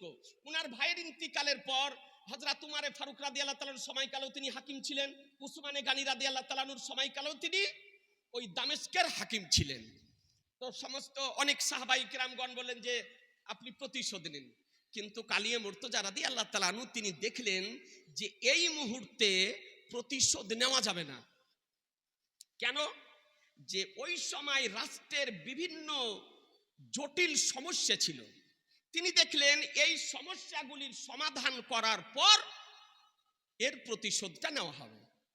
তো যখন সাহাবাই কিরামগণ আবেদন করলেন যে আমির আল মুমিনিন উসমান গনি রাদিয়াল্লাহু তাআলাকে যারা শহীদ করেছে তার প্রতিশোধটা নেন, তো বললেন যে একটু অপেক্ষা করো, এই রাষ্ট্রের যে জটিল কাজগুলো আছে কাজগুলো সম্পূর্ণ করে নি, এই জটিলতাগুলো একটু কাটিয়ে নি, তারপরে প্রতিশোধ নেব। এই রাষ্ট্রীয় জটিলতাগুলি কাটাতে গিয়ে আলী মুর্তজা রাদিয়াল্লাহু তাআলা একটু সময় লেগে গেল। তখন এই যে সাহাবাই কিরামগণ প্রতিশোধ নেওয়ার জন্য আহ্বান করতেছিলেন, দাবি করতেছিলেন, তারা মনে করলেন যে মনে হয় যে এর প্রতিশোধটা ইনি নিবেন না। দেরি কেন করছেন? প্রতিশোধ নিচ্ছেন না, নিবেন না, তার মানে এর সঙ্গে যোগসাজশ হয়তো আছে। এটা হচ্ছে ইজতিহাদ, এটা বলা হয় গবেষণামূলক মসলা। উভয় পক্ষ গবেষণা করতেছেন, গবেষণামূলক মসলা। এই কারণেই আপনার সিফফিনের যুদ্ধ হয়েছিল এই বিষয়কে কেন্দ্র করে, জুমালের যুদ্ধ হয়েছিল।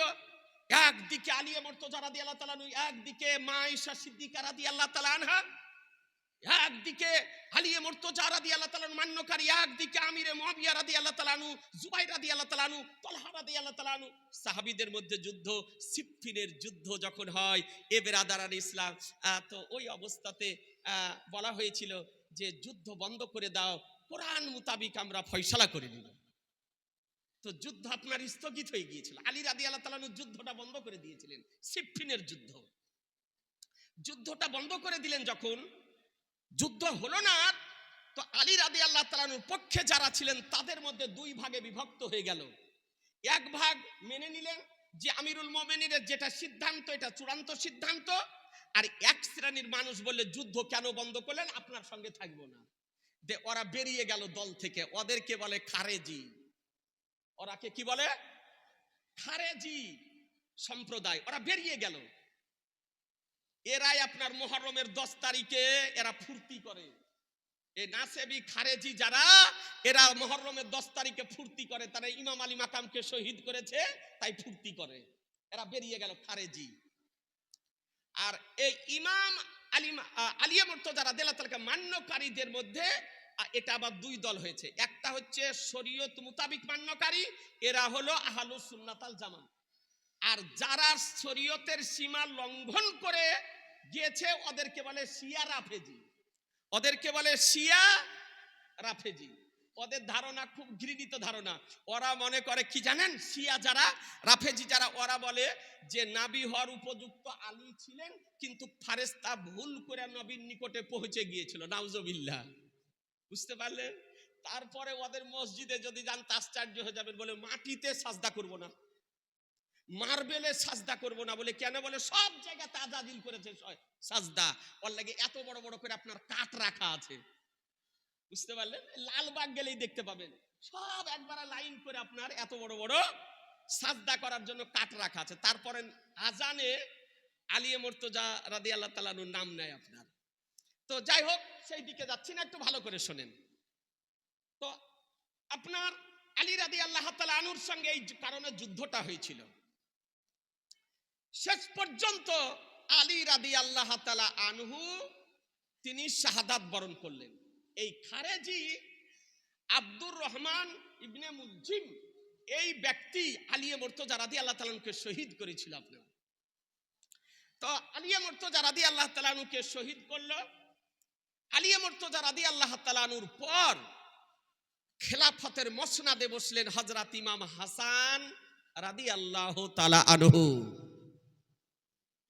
এই 5 জন হচ্ছে খোলাফায়ে রাশেদিন। 5 জন খোলাফায়ে রাশেদিন, ভালো করে বুঝেন। আবু বকর সিদ্দিক, উমারে ফারুক, উসমানে গানি, আলিয়ে মুর্তজা আর ইমাম হাসান রাদিয়াল্লাহু তাআলা। তিনি খলিফা নির্বাচিত হলেন, খেলাফতের মসনাদে বসলেন। যুদ্ধের কারণ, মূল কারণটা কি? তো যখন তিনি সিংহাসনে বসলেন, তো আপনার ওই তো দ্বিমত আগে থেকেই ছিল, তার মধ্যে আরো দ্বিমতটা বেশি দেখা দিল। কেউ মেনে নিল, কেউ মেনে নিল না। 40,000 সাহাবী ইমাম হাসান রাদিয়াল্লাহু তাআলার হাতে বায়াত গ্রহণ করেছিলেন। কতজন বললাম? 40,000। দামেস্ক থেকে নিয়ে, কুফা থেকে নিয়ে, মদিনা শরীফ থেকে নিয়ে, এই চতুর্দিক থেকে 40,000 ব্যক্তি আপনার বায়াত গ্রহণ করেছিলেন। কিন্তু রাষ্ট্রের অবস্থা জটিল হয়ে গেল। যখন জটিল হয়ে গেল, তখন আমিরে মুয়াবিয়া রাদিয়াল্লাহু তাআলা আনহুকে ডাকা হলো দামেস্ক থেকে। উনি দামেস্কে ছিলেন তখন, উনাকে ডাকা হলো। আমিরে মুয়াবিয়া রাদিয়াল্লাহু তাআলা আনহু আসলেন। হযরত আরো অন্যান্য সাহাবাই কিরামগণ ইমাম হাসান রাদিয়াল্লাহু তাআলা আনহুকে নিয়ে একটা মীমাংসাতে বসলেন। মীমাংসাতে বসার পর ইমাম হাসান রাদিয়াল্লাহু তাআলা আনহু তিনি স্বেচ্ছায় রাষ্ট্রের পরিস্থিতি অনুধাবন করে সাহাবাই কিরামদের দিকে লক্ষ্য রেখে ইমাম হাসান রাদিয়াল্লাহু তাআলা আনহু স্বেচ্ছায় তিনি খেলাফত হযরত আমিরে মুয়াবিয়া রাদিয়াল্লাহু তাআলা আনহুকে অর্পণ করলেন। তিনি 6 মাস মতন রাজ্য পরিচালনা করেছিলেন। তারপরে তিনি অর্পণ করলেন আমিরে মুয়াবিয়া রাদিয়াল্লাহু তাআলা আনহুকে, যে আমি খেলাফত অর্পণ করতেছি। কিসের ভিত্তিতে? একটা চুক্তি লিখা হলো। ওই সাহাবীদের উপস্থিতিতে একটা শর্তনামা লিখা হলো। কি শর্ত? যে শুনুন, আপনাকে খেলাফত দেওয়া হলো, আপনি যতদিন বাঁচবেন আপনি খলিফা থাকবেন। আপনার ইন্তিকালের পর আবার খলিফা নির্বাচিত হবে হযরত হাসান রাদিয়াল্লাহু তাআলা আনহু। অর্থাৎ ইমাম হাসান রাদিয়াল্লাহু তাআলা আনহুকে খেলাফতে আবার ঘুরিয়ে দিতে হবে, প্রথম শর্ত। দ্বিতীয় শর্ত লেখা হলো যে আলিয়ে মুর্তজা রাদিয়াল্লাহু তাআলার সময়কালে মদিনা শরীফে, ইরাকে, হেজাজে যা সমস্ত হয়ে গিয়েছে, এর কোনো প্রতিশোধ আপনার নেওয়া যাবে না, কোনো প্রতিশোধ নিতে পাবেন না। তৃতীয় শর্ত, যে আমি 6 মাস এই রাষ্ট্র পরিচালনা করতে গিয়ে ইমাম হাসান রাদিয়াল্লাহু তাআলা আনহু দ্বারাতে যে সমস্ত ঋণ হয়ে গিয়েছে, এই ঋণগুলি সব পরিশোধ করে দিতে হবে আপনাকে। এই শর্ত সাপেক্ষে ইমাম হাসান রাদিয়াল্লাহু তাআলা আনহু খেলাফত অর্পণ করলেন হযরত আমিরে মুয়াবিয়া রাদিয়াল্লাহু তাআলা আনহুকে একটা মীমাংসার মাধ্যমে। এবং ইমাম হাসান রাদিয়াল্লাহু তাআলা আনহু তিনিও তার বায়াত গ্রহণ করেছিলেন এবং 40,000 তার বায়াত গ্রহণকারী তারাও আপনার বায়াত গ্রহণ করেছিলেন।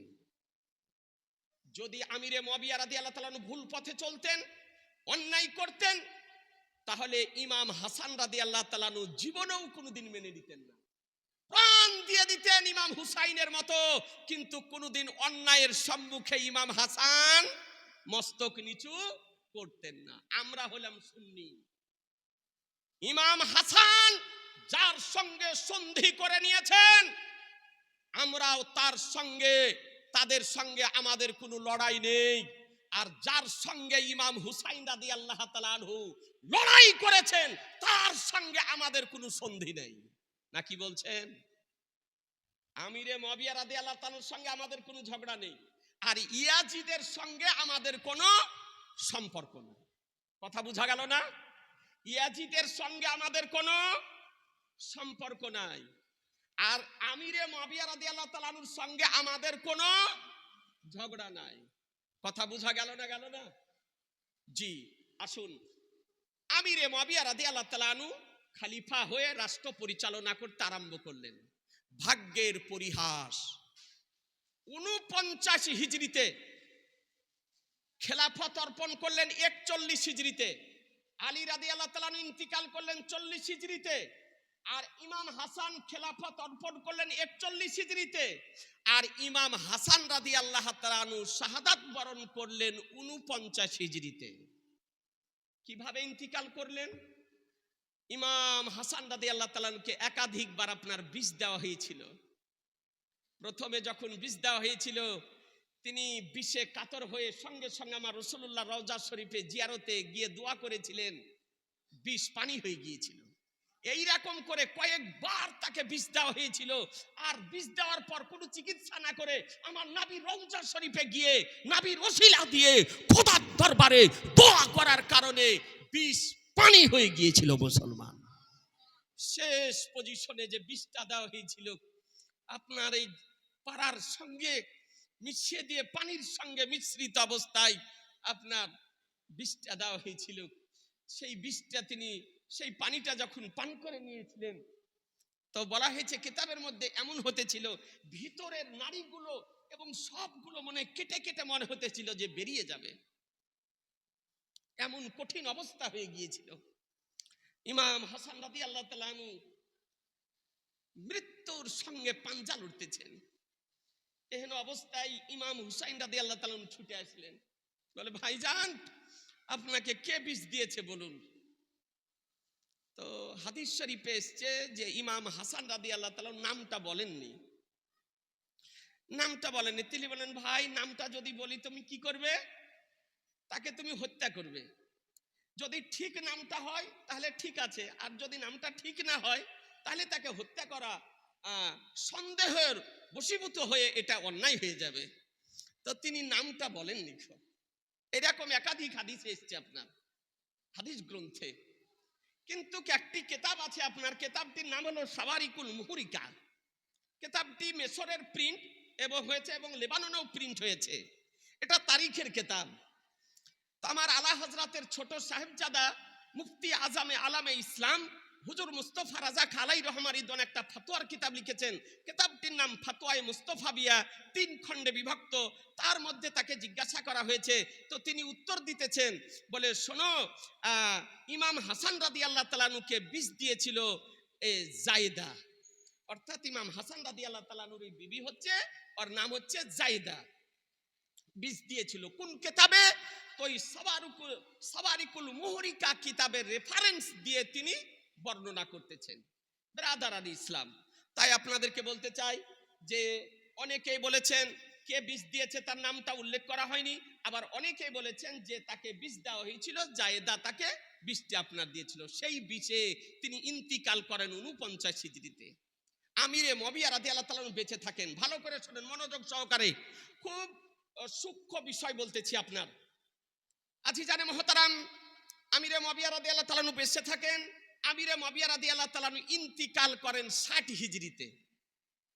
কত হিজরি বললাম? জোরে বলেন না। 60 হিজরিতে আমিরে মুয়াবিয়া রাদিয়াল্লাহু তাআলা আনহু ইন্তিকাল করেন। তাহলে তার ইন্তিকালের পর খেলাফত আর ফিরিয়ে দেওয়ার প্রশ্ন উঠে না। কারণ শর্তের মধ্যে কি ছিল? হাসান রাদিয়াল্লাহু তাআলা আনহুকে ফিরিয়ে দিতে হবে, কিন্তু তিনি আগে ইন্তিকাল করে গেলেন, এই কথাটা ছিল না যে ইমাম হুসাইনকে ফিরিয়ে দিতে হবে, এটা শর্তে ছিল না। ব্রাদারান ইসলাম, সাহাবায়ে কেরামগণ অনেকেই বসলেন, আমিরে মুয়াবিয়া রাদিয়াল্লাহু তাআলা যখন ইন্তিকাল করেন যে খেলাফতি কাকে দেওয়া হবে, খেলাফতিটা কাকে দিবেন, সব দিক চিন্তা ভাবনা করে ফয়সালা নিয়ে ইয়াজিদকে খেলাফত দেওয়া হলো, যে আমার পরে ইয়াজিদই হবে খলিফা। সেই সময় ইয়াজিদের ফিস্ক ফজুর, গুনহার কাজ, শরীয়ত বিরোধী কাজ প্রকাশিত হয়নি, তাকে খেলাফত দেওয়া হলো। তার ইন্তিকালের পর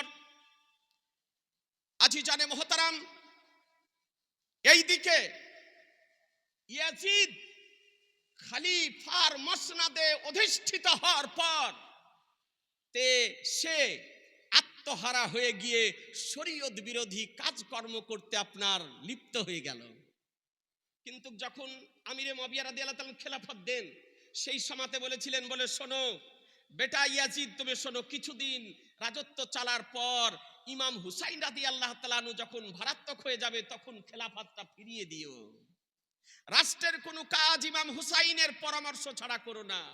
বলে বেটা ইয়াজিদ, ইমাম হুসাইন আলে নবী আওলাদে নবীকে না খাইয়ে খেও না, আলে নবী আওলাদে নবী ইমাম হুসাইনকে না পান করিয়ে পান করো না, তাকে বস্ত্র পরিধান না করিয়ে তুমি বস্ত্র পরিধান করিও না, এবং তার মাসিক একটা তাকে নজরানা তুমি দেবে। এই রকম ওসিয়ত করার পর খেলাফত দিয়েছিলেন, কিন্তু বাপের সমস্ত ওসিয়তকে ভঙ্গ করে দিয়ে শরীয়ত বিরোধী কাজকর্মে আপনার লিপ্ত হলো, তার ফিস্ক ফজুর প্রকাশিত হয়ে গেল। সে একজন ছিল নামাজ ত্যাগকারী, সে ছিল একজন মদ্যপায়ী, সে একজন ছিল আপনার শরীয়ত বিরোধী কর্মকারী, তার ফিস্ক ফজুর প্রকাশিত হয়ে গেল। এইদিকে ইয়াজিদ চতুর্দিকে বায়াত করতে আপনার আরম্ভ করলো। সেই সময় মদিনা শরীফে ইমাম হুসাইন রাদিয়াল্লাহু তাআলা আনহু ছিলেন। সে দূত প্রেরণ করলো, বলো বায়াত গ্রহণ করতে। ইমাম হুসাইন রাদিয়াল্লাহু তাআলা আনহু বলেছিলেন, ইয়াজিদের হাতে বায়াত গ্রহণ করা আমার পক্ষে সম্ভব নয়, বায়াত গ্রহণ করা সম্ভব নয়। বলে কেন? বলে ইয়াজিদ একজন মদ্যপায়ী, একজন ব্যভিচারকারী, একজন স্বৈরাচারী, একজন ইসলাম বিরোধী, একজন কোরআন ও হাদিসের বিধান অমান্যকারী। এই জন্যই ফাসিক ও ফাজেরের হাতে আমার মতো হুসাইনের হাত দেওয়া সম্ভব নয়। যুদ্ধের কারণ হলো এটা। ইমাম হুসাইন রাদিয়াল্লাহু তাআলা আনহু বায়াত গ্রহণ করলেন না, মদিনা শরীফে ছিলেন। এইদিকে কুফাবাসী, জীবনীতে খুব শুনেছেন এ কুফার মুসলিম রাদিয়াল্লাহু তাআলা আনহুর ঘটনা, তার দুই ছেলের ঘটনা, হুরের ঘটনা। এ বেরাদারান ইসলাম, একাধিক চিঠি আসলো। শেষ পর্যন্ত ইমাম হুসাইন রাদিয়াল্লাহু তাআলা আনহু মদিনা শরীফ থেকে হিজরত করে যেতেছিলেন কুফা। এইদিকে কুফা যাওয়ার পূর্বেই কারবালা নামক জায়গাতে খিমা গাড়লেন। যেতে যেতে বললেন, বলে এই জায়গার নাম কি? বলে এই জায়গার নাম কারবালা। বলে এটাই সেই কারবালা, এই তো ফুরাত নদীর তীরে, এখানেই তো আমাকে খিমা গাড়তে হবে। কারণ ইমাম হুসাইনও জানতেন যে কারবালাতে আমাকে শহীদ হতে হবে। আমার রাসূলুল্লাহ জানতেন যে কারবালাতে শহীদ করা হবে। শেরে খোদা জানতেন যে কারবালাতে শহীদ করা হবে। খাতুনে জান্নাত জানতেন যে কারবালাতে শহীদ করা হবে। বলে এখানেই খিমা গাড়, ওখানে আপনার কারবালাতে খিমা গেড়ে দিলেন। এইদিকে আপনার ইয়াজিদ সংবাদ পেয়ে 22,000 সৈন্য মোতায়েন করেছিল। একদিকে 22,000 সৈন্য আর একদিকে 82 জন বা 72 জন ব্যক্তি। এই 82 জন বা 72 জন, তার মধ্যে 6 মাসের সন্তান আলিয়াস গান, তার মধ্যে 7 বছরের সাকিনা। ওটা কি অনেক জনার নাম বলছে সখিনা, এই যে গজাল পড়ছে যারা, আপনার অনেক জনা গজালে পড়ছে, বলছে সখিনা কাঁদে হাইরে হাই। তারপরে যে জারি টারি গাইছে, আপনার মুর্শিয়া গাইছে, ওরাও বলছে সখিনা। তো নামটা সখিনা নয়, নামটা কি সাকিনা। ছোট সিন, কাপ, ইয়া, নু, ছোট হে। আপনারাকে বুঝার জন্য এই ছোট হে ছোট সিন করে বললাম, আপনার বুঝতে পারলেন না? সাকিনা, ওটা কি করে দিয়েছে সখিনা। খুঁজে বেড়ান এখন কোথায় পাবেন। তার মধ্যে অসুস্থ জৈনুল আবেদিন, তার মধ্যে মহিলা। আচ্ছা বলুন তো, কেউ যুদ্ধ করতে গেলে 6 মাসের বাচ্চাকে নিয়ে যাবে? যুদ্ধ করতে গেলে 7 বছরের কন্যাকে নিয়ে যাবে? অনেকে আবার বলতেছে কারবালাতে সাকিনার কাসিমের সঙ্গে বিবাহ হয়েছিল। নাউজুবিল্লাহ, গলত কথা, পৃথিবীর কোন ইতিহাসে নাই। এতটুকু কোন ইতিহাসে পাওয়া যায় যে মদিনা শরীফ থেকে যাওয়ার পথে এতটুকু পারিবারিক ভাবে আলোচনা হয়েছিল যে সাবালক সাবালিকা হয়ে গেলে কাসিমের সঙ্গে সাকিনার বিবাহ দিলে হয়। এই বিবাহের কথাটা প্রাথমিকভাবে মদিনা শরীফে আপনার আলোচিত হয়েছিল। আর ই বলছে যে কারবালাতে বিয়ে হলো, মেহেন্দি, তারপরে কি কি কত কি বলছে, ঠিক নাই আপনার, এসব বানাওয়াটি কথা। একটা বই আপনার বেরিয়েছে বাংলাতে, বইটার নাম হলো বিষাদ সিন্ধু। আপনার ওই কিতাবটার লেখক মীর মুশাররফ হোসেন। কিতাবটা লিখেছে, কিছু সত্য কথা আছে আর অধিকাংশ আপনার বানাওয়াটি কথা। কেন? এটা একটা সাহিত্যের বই। কারবালার ইতিহাসকে নিয়ে একটা সাহিত্যের যে রস, সাহিত্যের যে একটা মাধুর্য রস আছে, ভাষা তিনি ওই বইটির মধ্যে অতিরঞ্জিত করে ব্যবহার করেছেন। কথা বোঝা গেল? এই জন্য আপনাদেরকে বলবো, বিষাদ সিন্ধু বইটি কেউ পড়িয়েন না। আর ভাষা জানার জন্য যদি পড়েন তবে পড়েন, কিন্তু কতে যে সমস্ত ঘটনা লেখা আছে ও সমস্ত ঘটনা মান্য করা যাবে না, ওগুলি ভুল ঘটনা। ব্রাদার আর ইসলাম, এই জায়গাতে উপস্থিত হলেন। ইয়াজিদের পক্ষ থেকে সৈন্য দল আসলো, বলে আপনি কি করবেন বলুন, বায়াত গ্রহণ করবেন না করবেন না? ইমাম হুসাইন রাদিয়াল্লাহু তাআলা আনহু বলেন অসম্ভব, বায়াত গ্রহণ করব না। তো বলে তাহলে যুদ্ধ করতে হবে। দুটোর একটা দিক, আপনার জন্য দুটো পথ খোলা, একটা হলো বায়াত গ্রহণ করতে হবে, আর না হলে যুদ্ধ করতে হবে। তো ইমাম হুসাইন রাদিয়াল্লাহু তাআলা আনহু বললেন যে দেখো, আমি যুদ্ধ করব না, আমি বায়াতও গ্রহণ করব না, আর তোমাদের সঙ্গে যুদ্ধও করব না, আমাকে ছেড়ে দাও, আমি যেখান থেকে এসেছি সেখানে আবার আমি চলে যেতেছি। মদিনা শরীফ থেকে এসেছি, আমি মদিনা শরীফ চলে যেতেছি, আমাকে ছেড়ে দাও। বলে না, যেতে দেওয়া হবে না, যেতে দেওয়া হবে না, আপনাকে বায়াত গ্রহণ করতে হবে, আর আল্লাহ যুদ্ধ করতে হবে। স্বৈরাচারী ইয়াজিদের নেতৃত্বে তার সৈন্য দল ইমাম আলী মাকামকে বাধ্য করেছিল কারবালাতে যুদ্ধ করার জন্য মুসলমান। তাই তিনি শেষ পর্যন্ত ইসলামকে রক্ষার্থে, কোরআনকে রক্ষার্থে কারবালাতে যুদ্ধ করেছিলেন। বলুন, একদিকে 22,000 সৈন্য আর একদিকে 82 জন বা 72 জন, যুদ্ধ করা সম্ভব? কথা বলছেন না? যুদ্ধ করা সম্ভব? জি না, যুদ্ধ করা সম্ভব নয়। এ বেরাদার আর ইসলাম, আজকে ভাবতে অবাক লাগে যে কারবালার ইতিহাস আজকে একটু পাঠ করলে হৃদয় বিগলিত হয়ে চক্ষু দিয়ে অশ্রু প্রবাহিত হয়। আপনাকে বাস্তব কথা বলছি, যখন কারবালার ইতিহাসের বইটা যখন নিয়ে, বহু লেখকের বই আছে, যখন আপনার ওই সমস্ত বই, শামে কারবালা, খাকে কারবালা, খুতবাতে মুহররম, শামে কারবালা, ওই সমস্ত বই যখন আপনার হাতে নেই, পড়তে পারি না, সম্ভব হয় না। একটা পৃথিবীতে যে যুদ্ধ সংঘটিত হয়েছে, পৃথিবীর সৃষ্টি থেকে এই রকম যুদ্ধ অতীতে কোনোদিন হয়নি। এরকম যুদ্ধ পৃথিবীতে কোনোদিন হয়নি, কিয়ামত পর্যন্ত হবে না। এ বেরাদার আর ইসলাম, আজকে ও ইমাম আলী মাকাম 6 মাসের শিশু সন্তান আলী আসগারকে ইসলামকে রক্ষার জন্য উৎসর্গ করেছেন।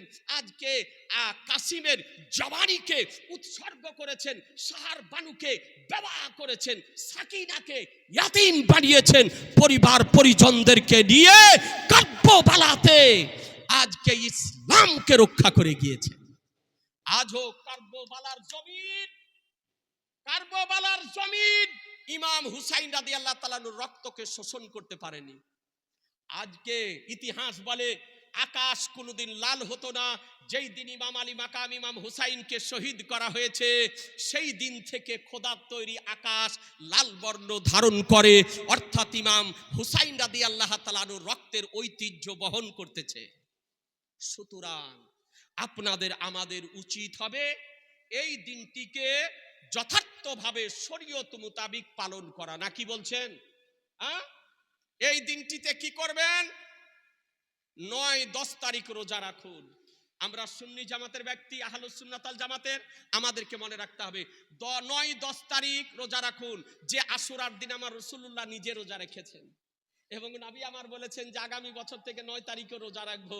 এ বেরাদার, তারপরে নবী আমার ইন্তিকাল করেন। তো শরীয়তের বিধান হলো 9-10 তারিখ রোজা রাখেন।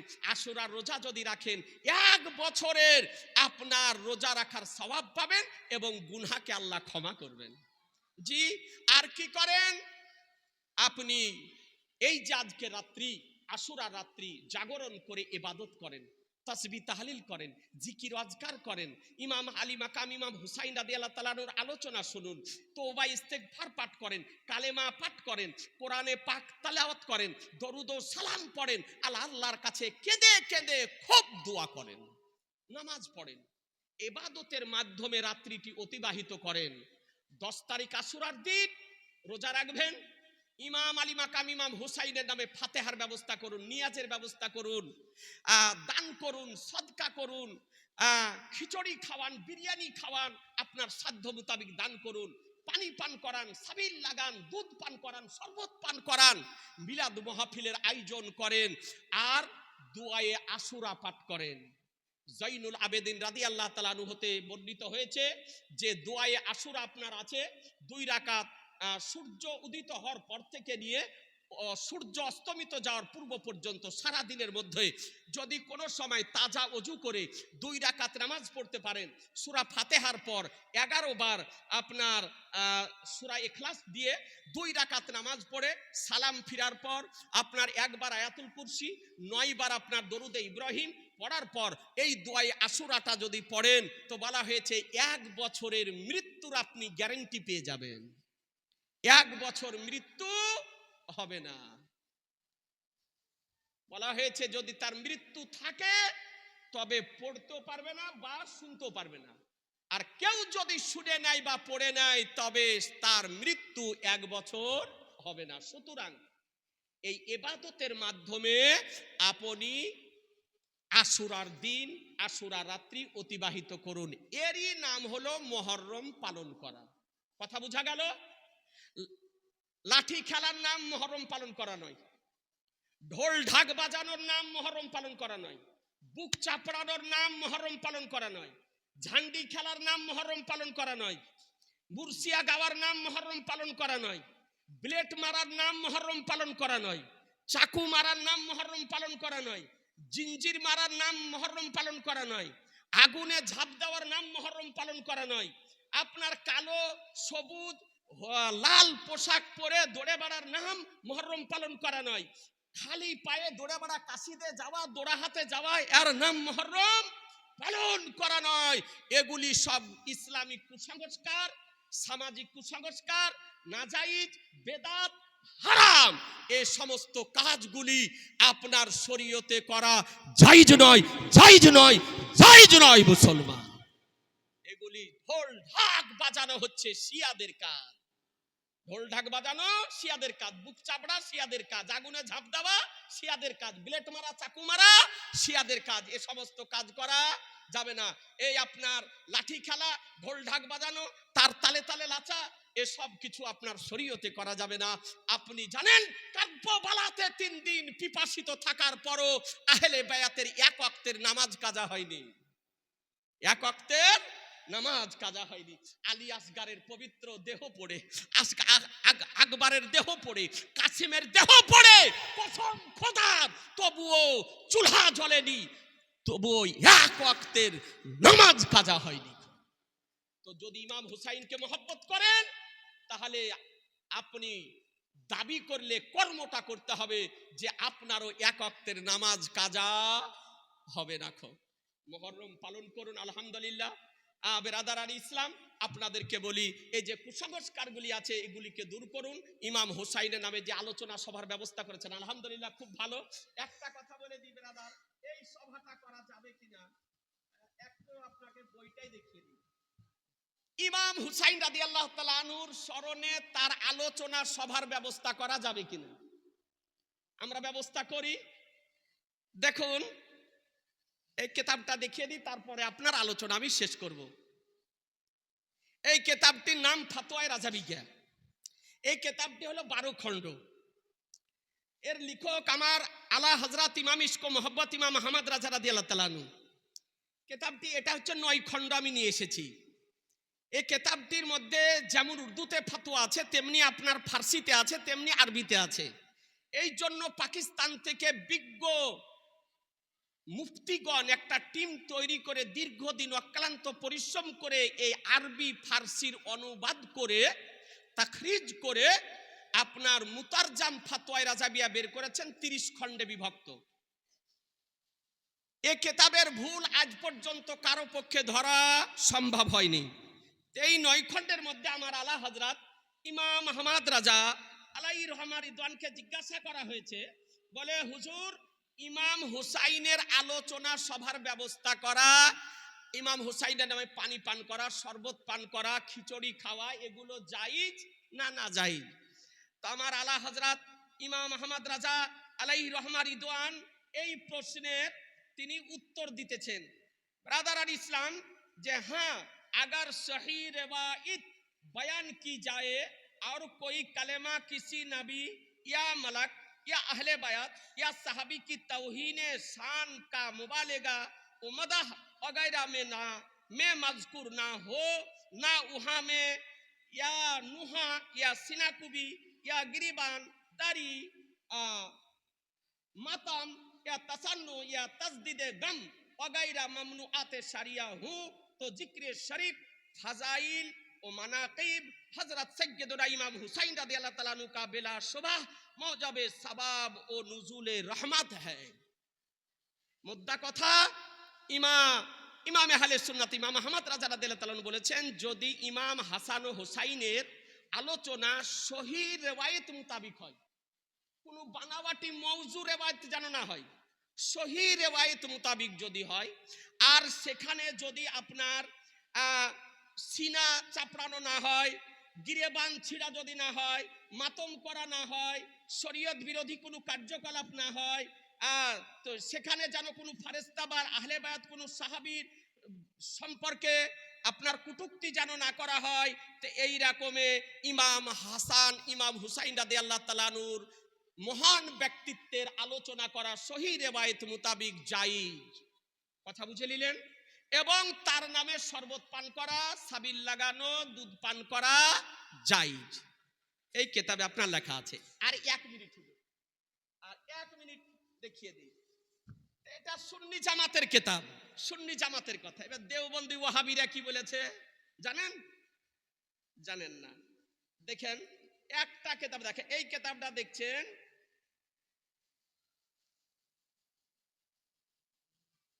এই কিতাবটার নাম হলো ফতোয়ায়ে রাশিদিয়া।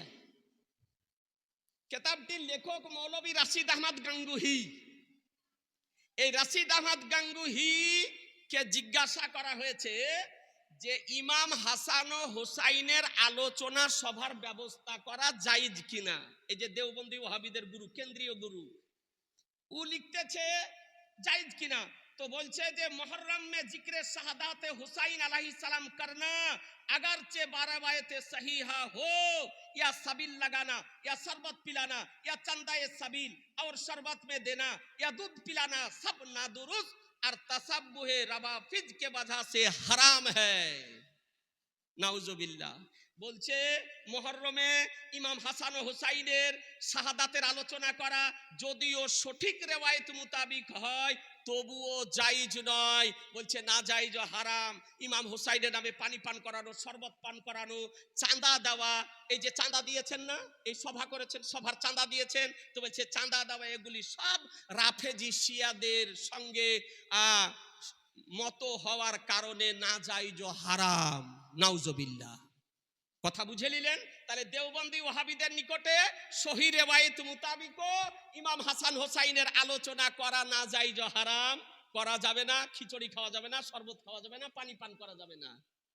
আর সুন্নি জামাতের নিকটে করা জায়েজ, খাওয়া জায়েজ, চাঁদা দেওয়া জায়েজ, দুধ পান করা জায়েজ, শরবত পান করা জায়েজ, ইমাম হাসান ও হোসাইনের আলোচনার সভার ব্যবস্থা করা জায়েজ। মুসলমান, আল্লাহ তাআলা যেন আমাদেরকে আহলে বায়াতের মহব্বত করার, পীর ওলিয়া উলিয়া বুজুর্গানে দিনদের সম্মান করার তৌফিক দান করেন। আলে নবী, আওলাদে নবী, আহলে বায়াত, আজওয়াজে মুতাহারাত, শহদায়ে কারবালাদের গোলামি করে তাদের মহব্বত নিয়ে যেন আমরা কবরে যেতে পারি, এই তৌফিক আল্লাহ তাআলা যেন দান করেন। এখান থেকে আমার আলোচনার সমাপ্তি ঘোষণা করছি। ওয়ামা আলাইনা ইল্লাল বালাগ। আস্তাগফিরুল্লাহ রব্বি মিন কুল্লি জামবি ওয়া আতুবু ইলাইহি। লা ইলাহা ইল্লাল্লাহু মুহাম্মাদুর রাসূলুল্লাহ সাল্লাল্লাহু তাআলা আলাইহি ওয়াসাল্লাম।